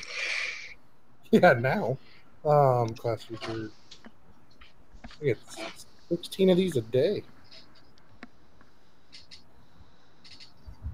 So, I mean, theoretically, if it were alive, it would also be healed. But, and then dispel magic, I roll 20 plus my level.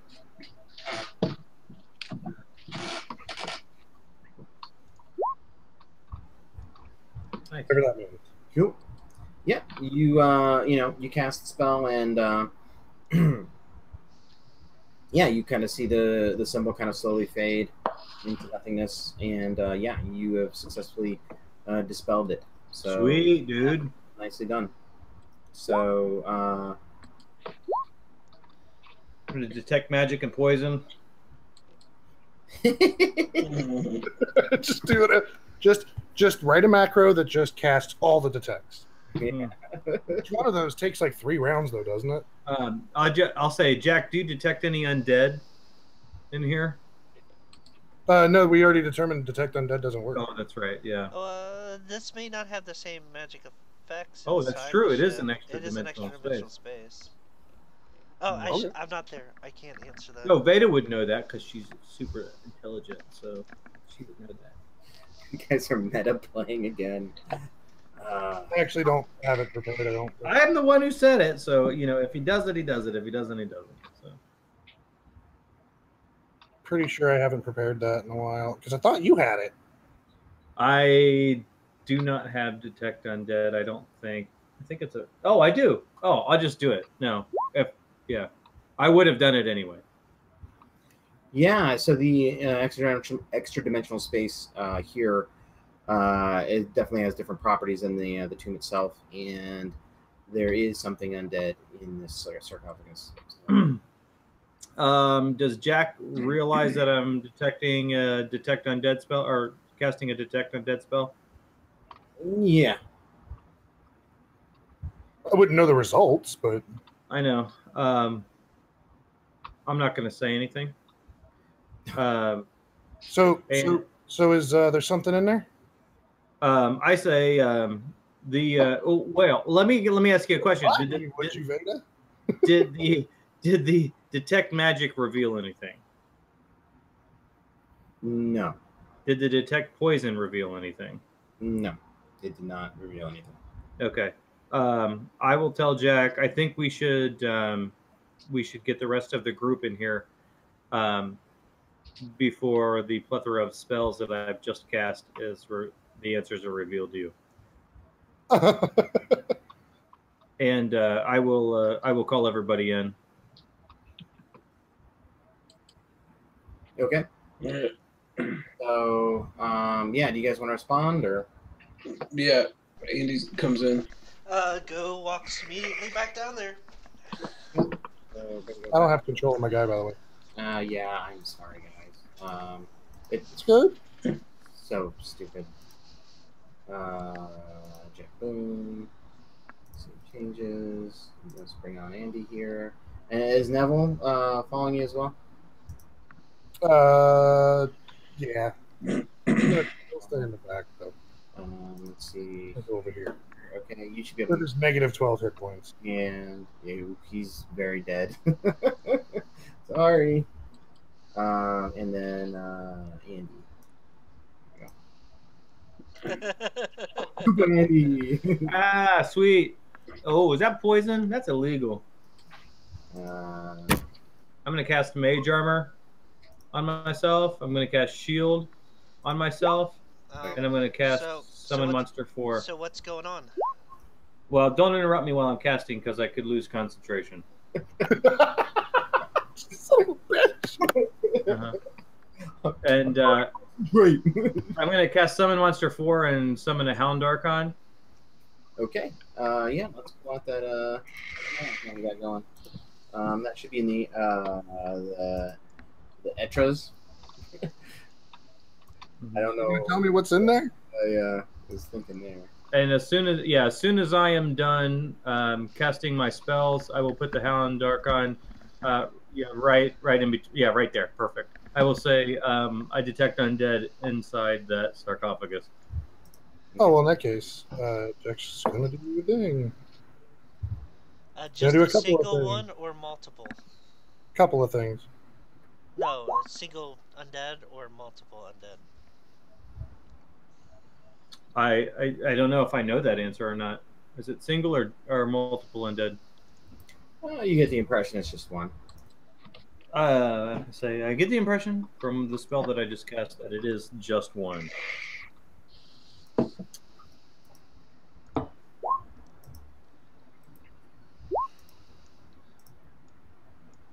That's okay. That's actually not the one. It's my angelic bond. I want to do, not that.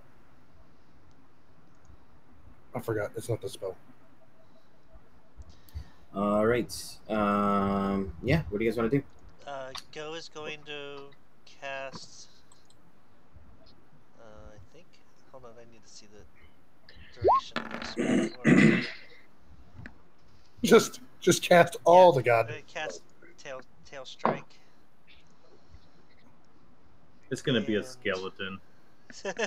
Not bad. And vine strike. Okay. And won't need that.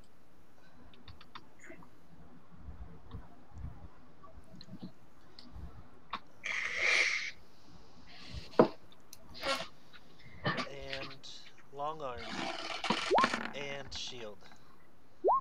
And everybody still has the resinous skin, by the way. Neville is giving that out every day. And Oh, while cool. he's at it, line in the sand. He's casting everything. I'm just waiting for this thing to be nothing. So, Oh, you guys. Oh man. hey, Cool. you give us a thing. It's in a box. We're gonna Kill the figure out box. Kill the box. Kill the box. Yeah. Okay. Once I see everybody cast their spells, I'm gonna go ahead and prepare a smite on whatever comes out of that box. okay, I'll have the Hound Archon open it up. Okay. Yeah. And Hound Archon flips the lid, and everybody needs to roll for initiative.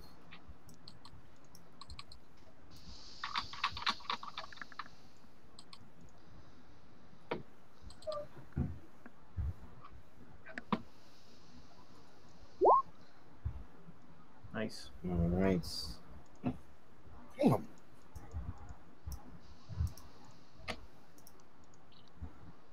Well, this is gonna be a short battle. That is terrifying looking.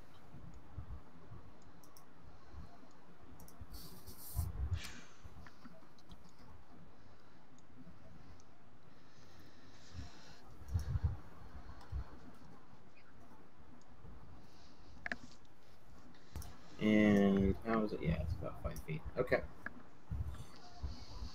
So let's see here.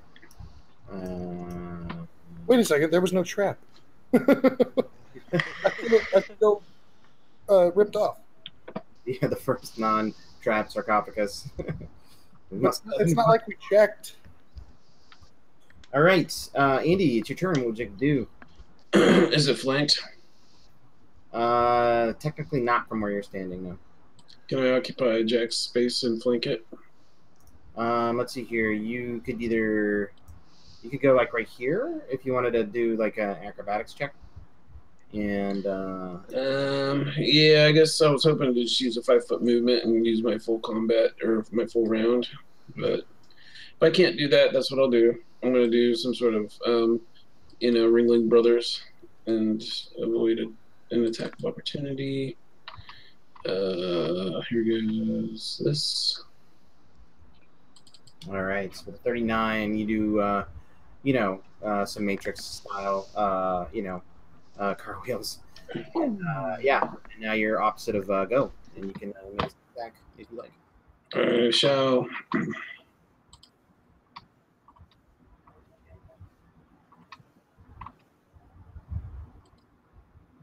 Unfortunately, the propeller heads does not kick in, and you don't have like theme music. That would be really cool. That would be pretty cool. Whatever. All right, 36 does connect, and yeah, you smack it with your paw like a like a cat person, and yeah. 45.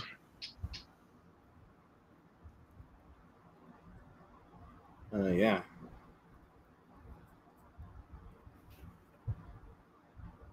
Okay. It is still alive. Perform theme music. Nice. Veda, it is your turn. Okay, the Hound Archon has an aura of menace. It's a DC 16 will save. And what is it? And yeah, DC 16 will save. Okay, never mind. And it's going to take a couple of stabs at it. It also has a magic circle against evil. I did prep my smite. Did I get a chance to use that? You will on your turn. Okay, so it's just so it didn't do anything. No, not just yet. Yeah, it'll be a swift action, so I think you can do it. So cool. Okay. What are you doing now? You said you were the Archon's gonna make some attacks. Yes, it's gonna make greatsword attacks. Okay. A 15 does not connect. A 6 does not connect.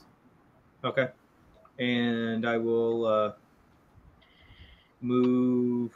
Let me see the distance. I want to know what this thing is. What thing is? Oh, the thing you're fighting? The thing that I'm fighting. Yeah. Okay. Make a knowledge religion check.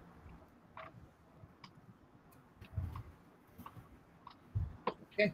You get the impression that this was probably a servant of one of the major sorcerers from the tomb, and it was maybe a bodyguard or somebody that was killed and brought back to some kind of fighter type, So yeah, just not your typical, white zombie thing, but literally a human, fighter brought back to life as an undead being. Oh, okay. I'm going to try to disintegrate it. Fair enough.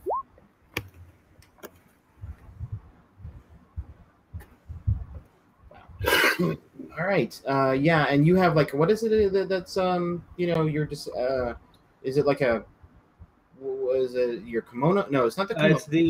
It's it goes on the head. It's the Herakarupu of obliteration. Herakarupu of obliteration. Aren't you? So you're you're a female sorceress / cleric who has this, Johnny Maruso, Oh, I'm sorry. No, they're gloves. Yeah, these supple leather gloves produce a thin green ray that springs from, and that's just the disintegrate stuff. So you're more like the Green Lantern, I guess, with zap. Yeah, I just zap it. Yeah, is that what the Green Lantern does? Hand thing? Am I thinking of that right or not? He's got a ring. He's got a ring. Okay. Mm-hmm.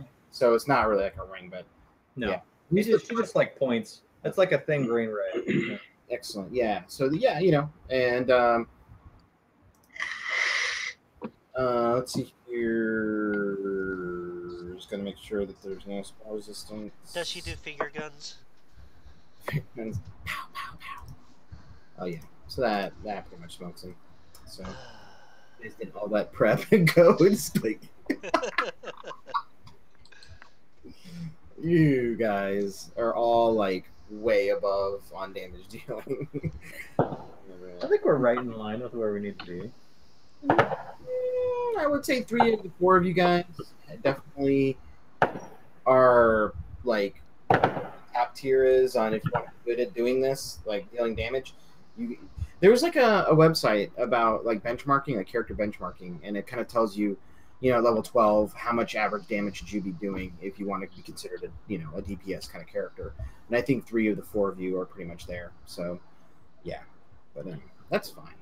Which one is it? Obviously me. Yeah, everyone but Jack.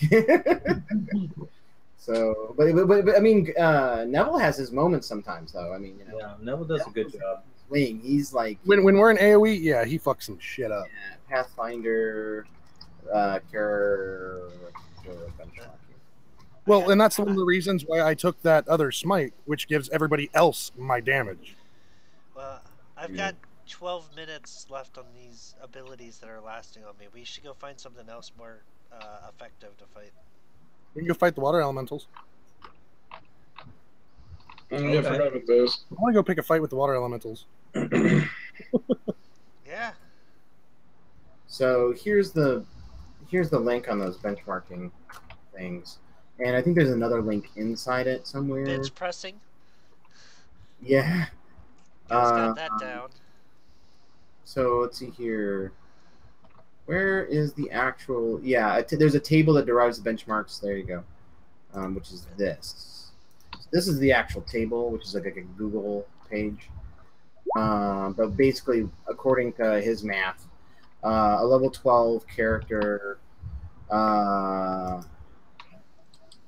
should be doing about 80 damage on average to be considered, a blue or good character. And should have an AC of 35. So Andy, I'm pretty sure, averages 8 damage with her if she gets her sneak attacks off, and has at least a 25 to hit, and it can manage a 25 damage. Yeah, Anyway, so there you go. We need to go and find we need to go take care of those elementals while we have these effects. While we have everything cast, we should go fight those. Yeah. Okay. Yeah. Who wants to go in first? I always do. No, I don't know this, but I'm just. Let's do a quick little XP thing here. Everybody makes 2,500 XP. Extremely short encounter corner with a very deadly monster that didn't get a chance to hit you. That's the idea, right? I mean, that's how people live.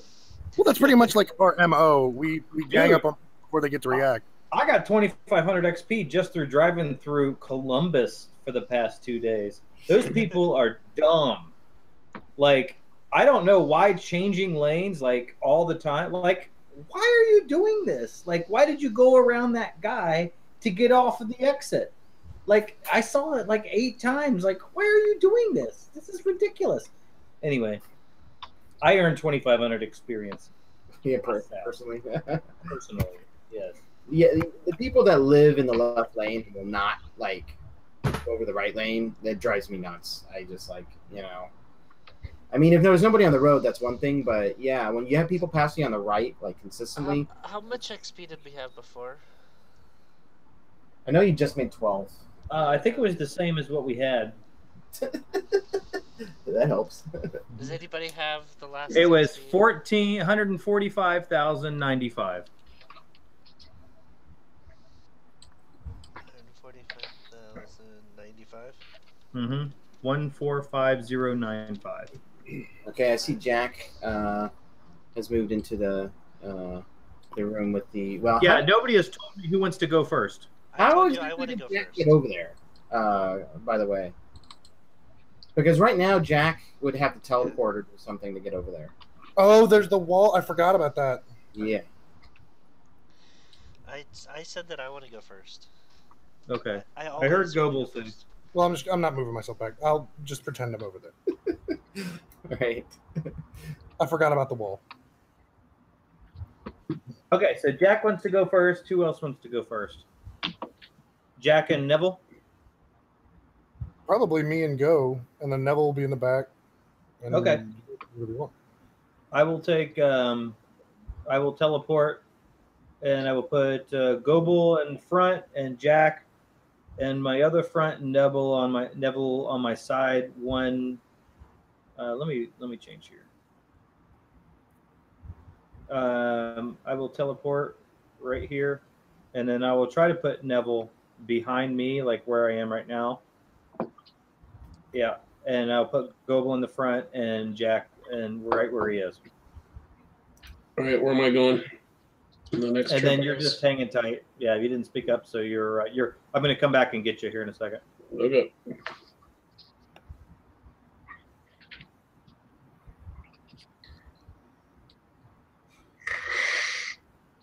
But we've got 12 minutes, so it's before the stuff wears off, so not a big deal.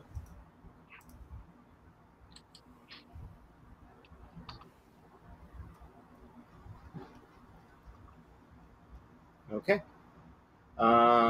Should I Goebel, can you move yourself down by Jack? I'm gonna move him down there. Okay. Yeah, Keep I going. will in just a second. I'm sorry, I didn't realize you were gone changing your tampon. Oh, it's a big deal. And then, are you guys planning on acting? I'll just ask you guys right in the hallway. Are you guys going to wait for Andaria and I to come back? Yeah, no, I'm not rushing in there yet. I guess we can wait. Okay. That's Yeah, if Go tries to start walking in, I'll be like, hold on, we're not all here. Okay. Well, I'll zip back and grab Andaria, and I will put myself behind Neville, and I will put actually I'll put myself beside Neville, and Jack or Goebel, I put you right next to Jack instead of behind Jack. Yeah, and then I put Andaria right there, and I am right there. Yep, that should be exactly where we are. All right, can we get another brief rundown on water elementals' weaknesses and I didn't think they had a lot of weaknesses. They were just what they're immune to is really what I'm mostly concerned with. someone make a knowledge planes check. I mean, we already did this before. Yeah, I'll make another one. It's been a minute, so it's not a big deal. So They're not weak against anything, but they do have strengths, right? so with the water elementals, you would know. There's a couple things that you would want to know. That elementals, you know. So this is meta. This is kind of I don't know how to communicate this, without going into. Well, I know what I know. Yeah. So. So if the opponent or the elementals have a water mastery ability that allows them a +1 bonus on attack and damage rolls if both it and its opponents are touching water. But if the opponent or the elemental is touching the ground, the elemental takes a -4 penalty in attack and damage rolls. So there you go. And it has an ability to vortex where it can create a whirlpool, which is basically like a whirlwind attack, but is only underwater. And then finally, yeah, and it can dispel magical fire. Basically, that's all I can tell you about its abilities and whatnot, and strengths and weaknesses. Okay. I will say, do not get in the water. Try to lure it to the land, and we'll gain advantage. And I say, well, why don't we just zap it with the wand of lightning bolt? She says, "Okay." I say, which ones do you want to zap? Let's do clockwise, where 2 would be 1. So 1. So 1, 2, 2, and then 3 and 4 is up here on the top. Which ones do you want to zap? Maybe I can position myself in one of these corners and zap both of them. I mean, initiative will probably start, but I don't know. It's just a thought. Like, you want to do 4 and 2? Basically, yeah. Okay. Well, I can teleport you there if you want to. If you want to do that, or you can just go in there. They didn't seem to be bothered by us last time, so we might be able to just get into position. But we never did enter the room.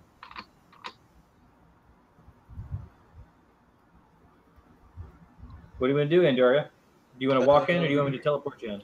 Well, does everybody else agree that that's a good way to start this off?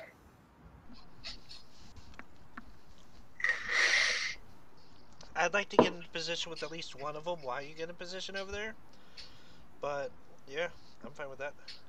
Why don't you guys simultaneously, like in the same round, walk towards the 2 elementals and like walk diagonally to the 2 elementals to see what happens when we enter the room, and if they engage with us, then then we'll blast them with. Well, why don't we try to do something before we just walk into the room and possibly ignite it before we're ready? I thought that's why we casted all these spells. Mm-hmm. Do you want me to try to disintegrate one real quick? Is that what you're suggesting? Go. Basically, it's saying either Andy gets into position and I walk into near her, and we get in position, and then we fire all at the same time, or you teleport me and Andy in to one of the corners. I think was the best way to handle it. I mean, we could even do it like, I can stand here and then shoot these 2 guys. My worry is that if I teleport Andy into one of the corners, and they start attacking us, we'll be stuck there, and you guys will be stuck on the other side. Yeah, I guess there is a point to that. I'm gonna go ahead. I want to be with her because I can give her a little bit of space, or try to give her space so she can get out if it needs to be. Do you want to embiggen and go in there and try to rile them up? Is that what you're suggesting? I think we should all we should just all act at the same time and not do one thing and then others. Oh, okay. Can we do that? Can we all act at the same time? Not a surprise round? As a surprise round? I'm gonna say no. I mean, that's just like, you guys are extremely overpowered as it is, and you guys keep trying to stack the deck on me like all the time. So, Okay. I just I don't even think for this kind of encounter maybe you even need to do that. But I Yeah, they all know we're here. It's not, I don't. Mhm. Basically, you're asking me, can we make this challenge even easier than it already is? I'm just gonna say no. You know, I kind Okay. of hold on to as little challenge as there already is there. Yeah. Okay. Oh, Jack's going in. Anybody else See going if in? anything happens. If he sees Jack moving in, he's gonna move in too. Do they do anything? They're just looking at you right now. You haven't really, so you're just Okay. right around the center, right? Go steps back, and he jumps across Yeah. the All water. right. Everybody needs to roll for initiative. God damn it.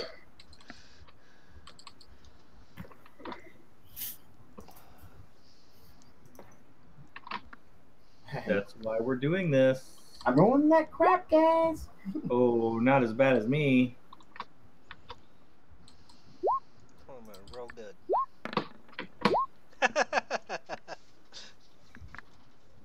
I told you I gotta tell it. Look, are they immune to fire? I'm sorry. Are they immune to fire? Not that you're aware of. Oh, yeah.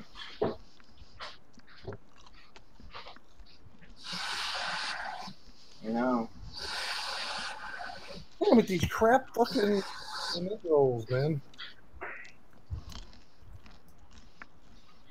How many rounds has this been since we left the extra dimensional space? Probably at least 3 or 4. I was gonna say like 6. Like how many? Like 6 rounds. Okay, I should have my my Hound Archon with me for a little bit longer. Then my summon monster is I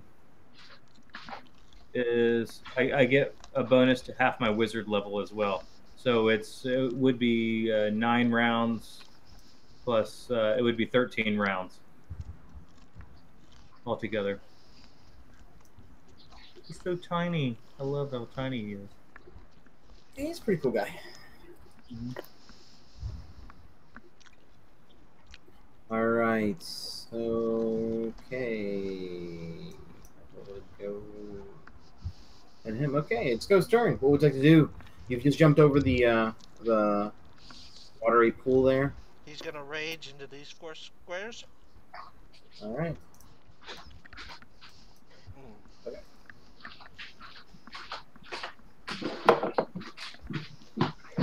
When he does that, he's going to have the effects of blur and haste on him. Mm-hmm. And is it a second level spell? Tell me that's a second level spell. Awesome.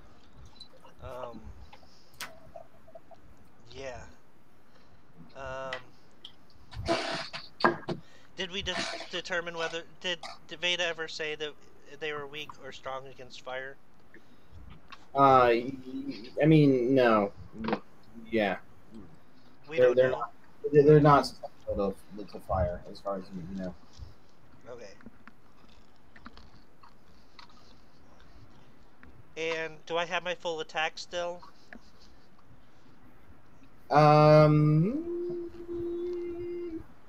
We're gonna say it's the beginning of the round, so yeah, sure. All right.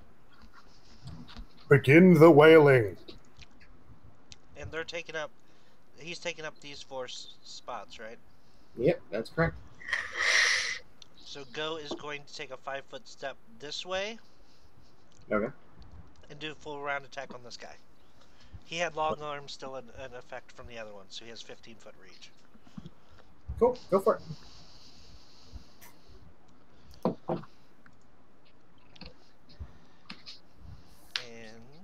come on. He's going. This one doesn't ring claw. This one, if it hits, we'll use the Mind Shock and Vine Strike.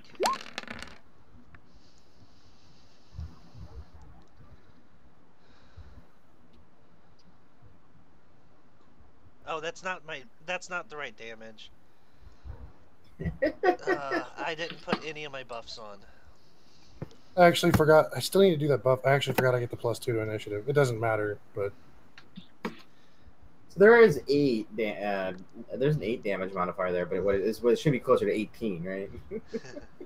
Knowing you, right? Yeah, 24 does connect. You're able to claw into his watery body, you know, and I'm, not an expert on watery beings and how one claws them and does damage, Yeah. But I mean, The game lets me do it, so yeah, with your super long arms, you kind of like, scramble it up like an egg, so is that fixed now? Okay, yeah. That should have been like that. So it should have been +17. Instead of +8. Yeah. So we'll just take your original roll then. So 8, 9, 10 plus 17 would be what, 27? same. And then the 35, 40? I got 40 on top? Yeah. Okay. Second attack does not get this. Yeah, I just want to make another. We're just going to ignore the second attack that you made. Just go ahead and make roll. But does get the rending claws. All right, roll another 24. Damn. And that's enough to fully scramble the water elemental. He really didn't even have a chance. And then my next attack on this guy. Okay. This does not get the rending claw damage. I forgot to take that off. But why do you get 4 attacks now? Huh? Why do you get 4 attacks? Oh, that's right. Okay, the first one was 3. The one was the mistake. Yeah. Okay. Would you like to do anything else? Yeah, you did connect, by the way. And yeah, the tail attack. Oh, you get the tail attack. Yeah, I forgot about the tail attack. Now he's got a tail. You should use that tail. What does the tail look like? I mean, is it like a human-y tail? No, I think that it's a forked, like, demon tail to match the rest of it. I'm a demon, kind of thing. Okay. It's this -5 to hit. Okay. 12. Yeah. So you just rolled a 12, basically. Yeah. Yeah, 12 is not going to connect, unfortunately. So. I only get a +10 on my attack on that one. You got wet. You okay? End of turn. End of turn. All right. Next in order, Andy. What would you like to do? Andy saw how quickly Go was able to dispatch that. What is Water elemental? Do that water elemental. She was gonna stand over here, but after she saw that Go already kind of like did that, she's going to acrobatically flip over here and fire her thing down this line. Oh, her lightning bolt. So if you, well, I mean, I don't think these guys have reach. If they're large, they should have 10 feet. They do have 10 feet. So yeah, you would. But Go ahead. not be able to do that. Yeah, but go ahead and pick a square if you don't mind. You're kind of standing in all 4 squares right now. Well, so is he though. Is the thing, but because he's large. Yeah, he's large. He takes all 4 squares. Okay. Yeah. You gonna pick that one? Okay. And she's gonna fire her wand. Which wand is it? Which one are you going to fire with your mini wands of lightning bolt? The big one. Does that provoke an attack of opportunity? Did we already go over this?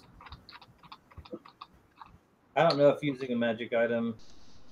I mean, I'll have to. Activating a wand does not. Yeah. Okay.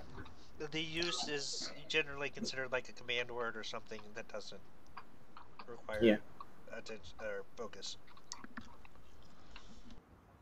Okay. All right, Harry Potter, this thing up. Yep. All right, I'm trying to find it. Where'd it go? So I had a better one that had like 8d6 damage. I think the DC still. I think the DC was 17, 8d6 damage. All right, let me find it. They said for the first one, the crappy one had a DC of 14, I thought.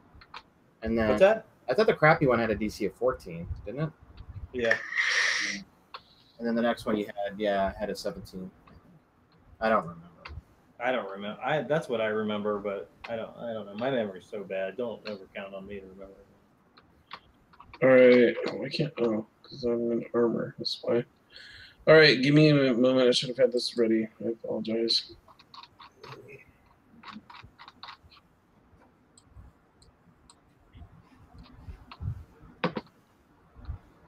There we go. This is what I'm using. It has 12 charges, soon to be 11. Okay. So level 8 gives it 86. Okay. That's still a decent 14. Moves, 1, 2. They did not pass. Obviously. Brutal. Yeah, I have not rolled above a 4 yet.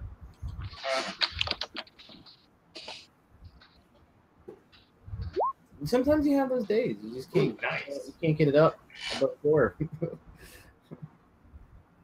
Great roll. All right. 30 and 30. That is not enough to kill either of them.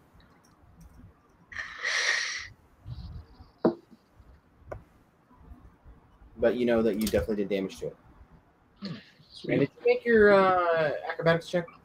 No, but I will right now.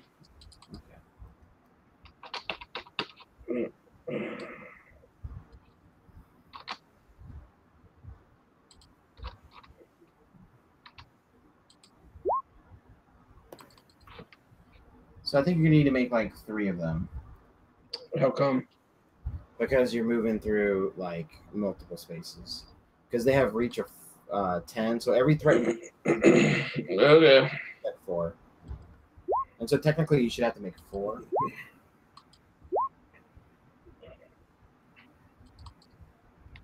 That will do. 27, or you're 26.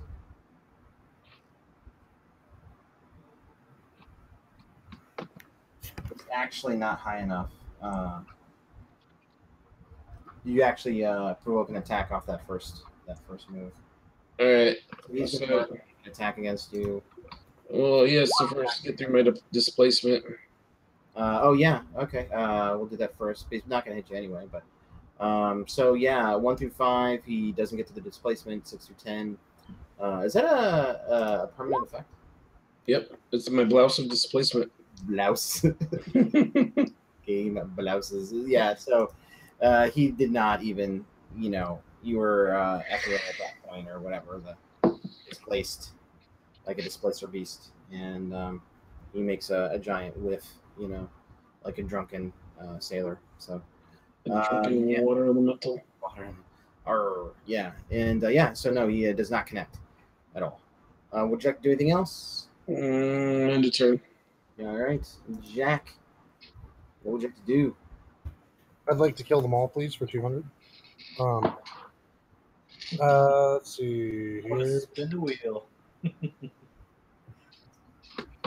I think I'm gonna do the thing I'm the best at, and I'm gonna hit him with a hammer. Well, when in doubt, pull out the hammer. Well, for things like this, if it ain't evil, there ain't much I can do.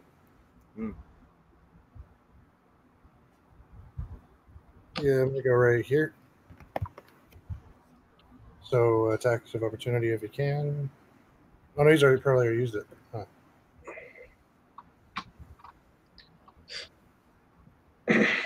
Then just the first one. All right, one hits with 29. Definitely does connect. Look And at that damage. big damage of 6. Yep.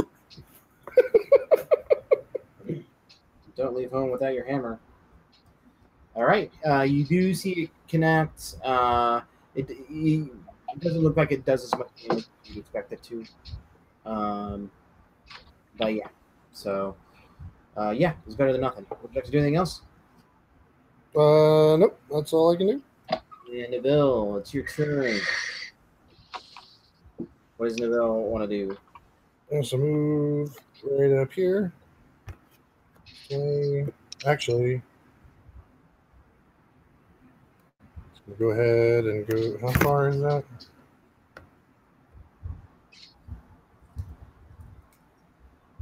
Oh no. Okay, yeah, he's definitely gonna move up 5 or move over here. Mhm. 5 or 10 doesn't matter. He's got it. And then he's gonna chuck the bomb. So he gets out his alchemy. I would always love to see, what Pathfinder people had in mind with the alchemist. Like, how does he like have these pouches and he like kind of like combines a thing into a pouch or like a? Is it like, I've seen like paintings and drawings, yeah. and it's like they carry like this wooden backpack that like they come off, and it like when they open it up, there's flasks and vials, and then like like compartments of different things underneath, and then they can just mix it up and throw it. It's like a wooden backpack. I've seen it on the front and the back. Weird. Just So like creative, Yeah. I'll just use that word.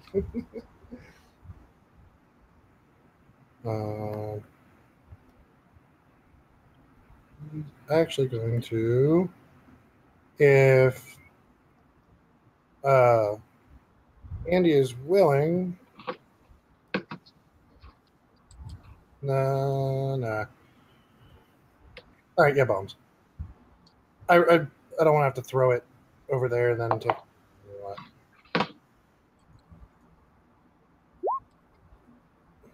Fuck me. So you can only really throw one since he's moved, whatever, how many feet. So 19 versus touch. And I am throwing it at this one, so it's at -2.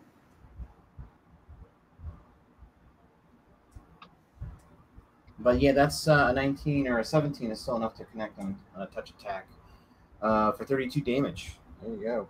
Can the water elemental be on fire? Is it magical fire or is it? It's alchemical fire. Yeah, Alchemical fire, right? Explosive fire. The elemental's touch puts out non-magical flames of large size or smaller. So I'm gonna say Okay. Just by touching. Not that I feel like anyone even remembers whatever happens anyway. But I will say that the fire damage does do damage against him, because it's like an explosion kind of thing. So yeah, okay. Sweet. Oh, that was a damn good roll for damage too. Not enough to kill him, but he's you definitely see that he was dinged considerably. Now we all get savaged. All right.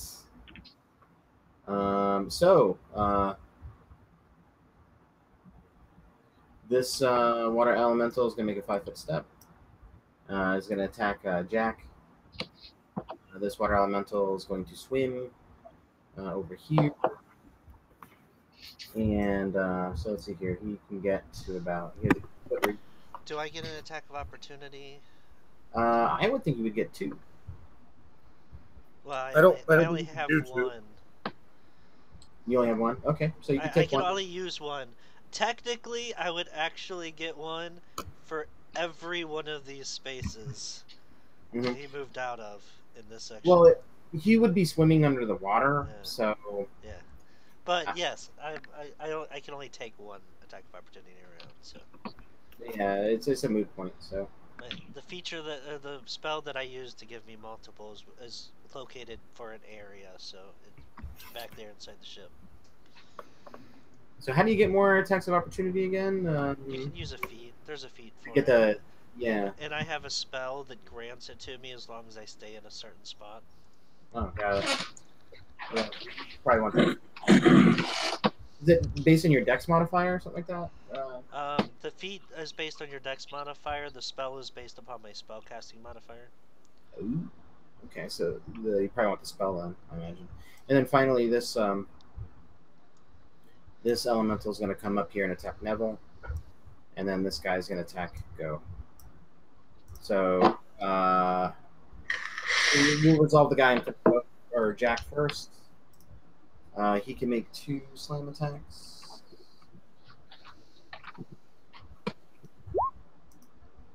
Oh, I broke 4. I rolled a 7.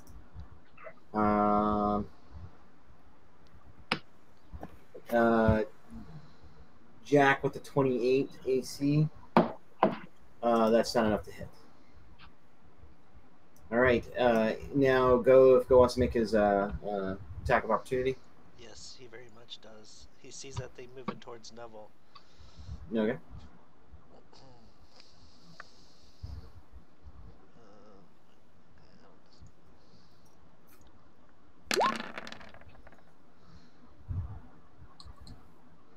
Cool. All right, and you're able to take him out before. I'm assuming you're attacking him. Yeah, whichever one looked like to be facing Neville, I would have attacked. If it was facing me, I would have deferred to the other one. Okay. He was attacking. The guy that Neville attacked was attacking him back. Yeah. And then this one's attacking you. And he's got a 20% miss chance with the blur. With the blur, so a 9 goes through. I was gonna say a 1 or a 2. Just like how we did Joe. Or I'm sorry, Veda. And yeah, sorry, Andy. Anyway, yeah. But my AC is a 26. Okay. And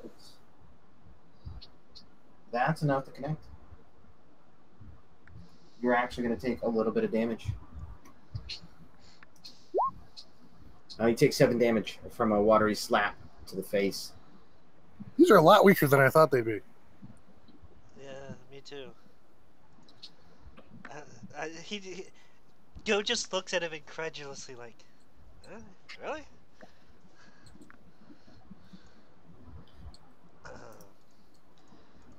I'm down to 144. And did I do the attacks against Jack? I did not, did I? So attack number 1 against Jack. Attack number 2 against Jack. Ooh. I think the second one there hit. Finally. And yeah, I know. All right, yeah. Well, no. I've been using resinous skin and the shielding thing for freaking ever, and like damn near every fight I can. Nobody's ever actually hit me.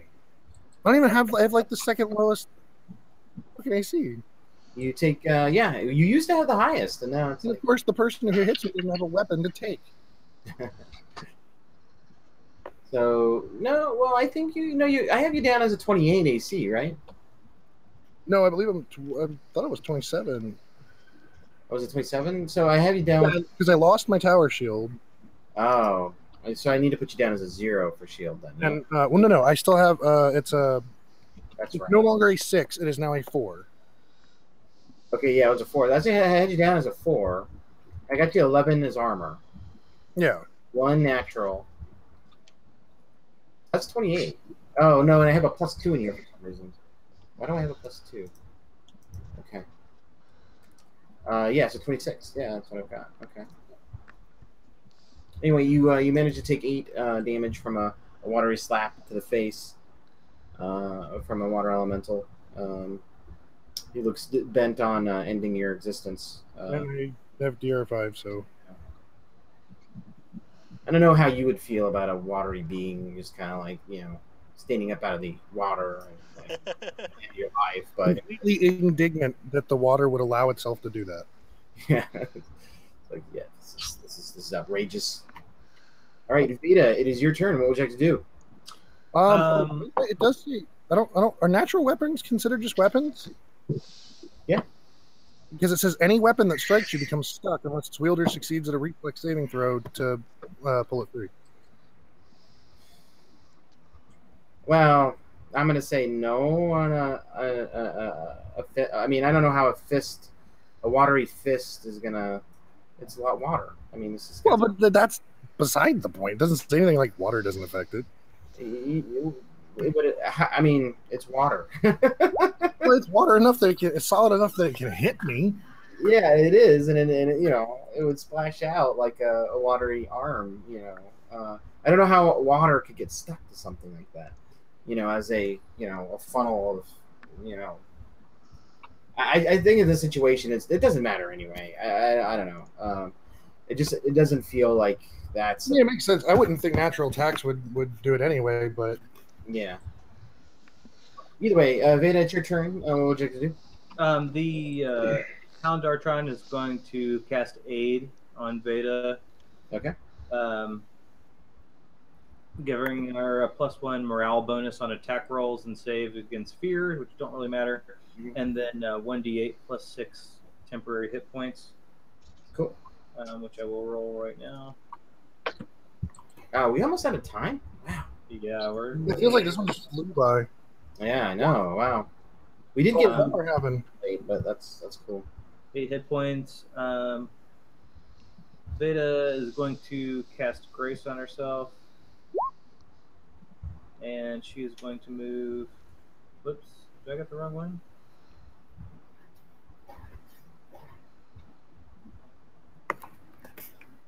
She can move through the water, right? Move through the water. Yeah. It'd definitely be considered terrain difficult terrain. I gotta go back and look at how deep the pool is because I didn't memorize it off the top of my I head. don't think it was very deep. That's okay. I'm just going to come here. I was going to do one thing, but I don't think I am. Since we're running out of time, I'm just going to disintegrate it if I can. I'm going to do the one that's closest to me.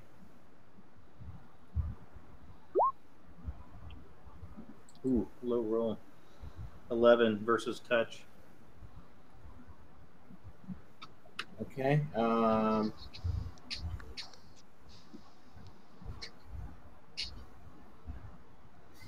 No, an 11 does not connect. Okay, end of turn. All right, go. Don't worry, go. Okay. Fuck him up, go.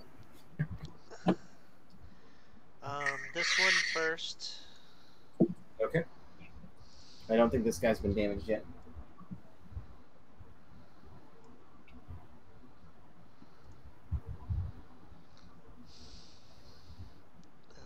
Two regular, a claw attack. Okay, that's set right. Yep.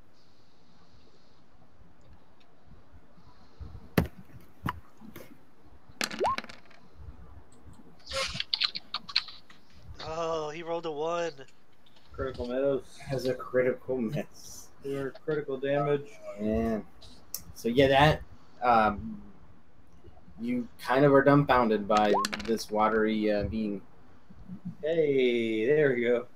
and then you return with an. If the 21 doesn't confirm, I will forcibly confirm it. Okay. Yeah. No, a 21 does connect. Okay. So you make up for that miss with an angered critical hit there. For how much? 50, 62, 67 damage? 68 damage. Is that right? Yeah. What is it? 34 plus 3 is 37. Plus 3 is 40. 68. Yeah. 68. It is not dead, but it looks on the verge of being dead. I'm going to do the tail attack against it. Your old tail whip. Yeah. Kobo uses tail whip. It's effective. Nice. It's -5 from that, so 25. 25 does connect, yeah. And it's... Oh, shoot. This is the first time I've done this. Yeah, how much was it? 1d8 plus 17 or some crap? It's...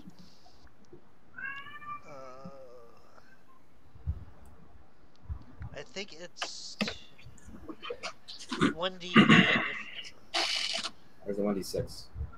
1d8 if large. Yeah, okay. Plus your strength modifier. It counts as half of my strength modifier because it's a secondary attack. So. Oh, okay. So it's So- not that D8 much. plus 2. So a D8 plus 2. half of 7. So 3. oh wait, no, that's not right. It's more than 7. Oh no, the modifier is 7. Yeah, that's right. So it's I don't know if you could round up or down on that. I think we round down, so it's 3. But either way, it's enough to kill him. Yeah, he does a weird floppy move I there. Ben, when I'm raging, so my strength is Oh, that's right. 7 higher than normal. All right, end of turn. And the last claw attack on the other guy. Oh yeah, you have a hasted claw attack. Yeah.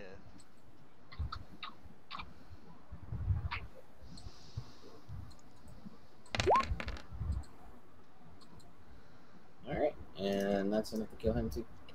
Yay. In the battle, you guys want to do XP real quick, or you just want to call it? It's definitely after time. We can do XP real quick. All right, so let's see here.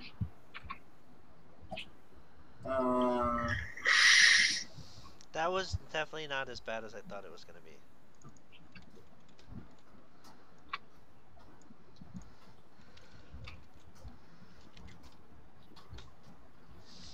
712 experience for each person. And we will call it at that. And can I connect? Wait a minute. There's no way we have over 1 million experience. Obviously Oh, not. that Yeah, I messed up my math. Is there an extra 3 in there or something, or is there an extra 0? How much experience did we get? It's It should 12. 25. I can get it. 145. We had 145,095. Let's try this again. I 145,000. put 2 zeros whenever I did the 1 4. yeah, it was wrong before. And then how much experience did we just earn? 712. Oh, 712. I got 148,307.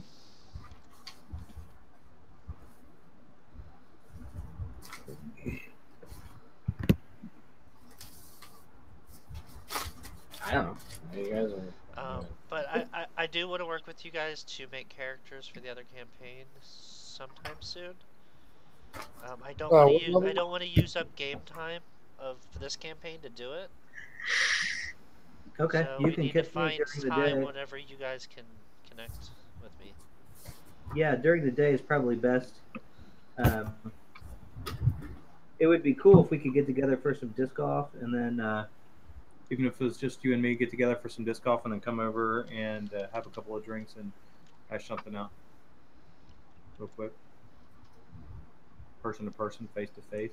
I have a half day on Tuesday, so. But yeah, I think we should do something on Tuesday. I don't think I want to go to a fireworks show. Okay, so I have 148,307. Is that what you got? That's what I got. Cool. Okay. Good night, gents. Guys, All right, take it easy, guys. Good night. Until next time. All right, see you guys.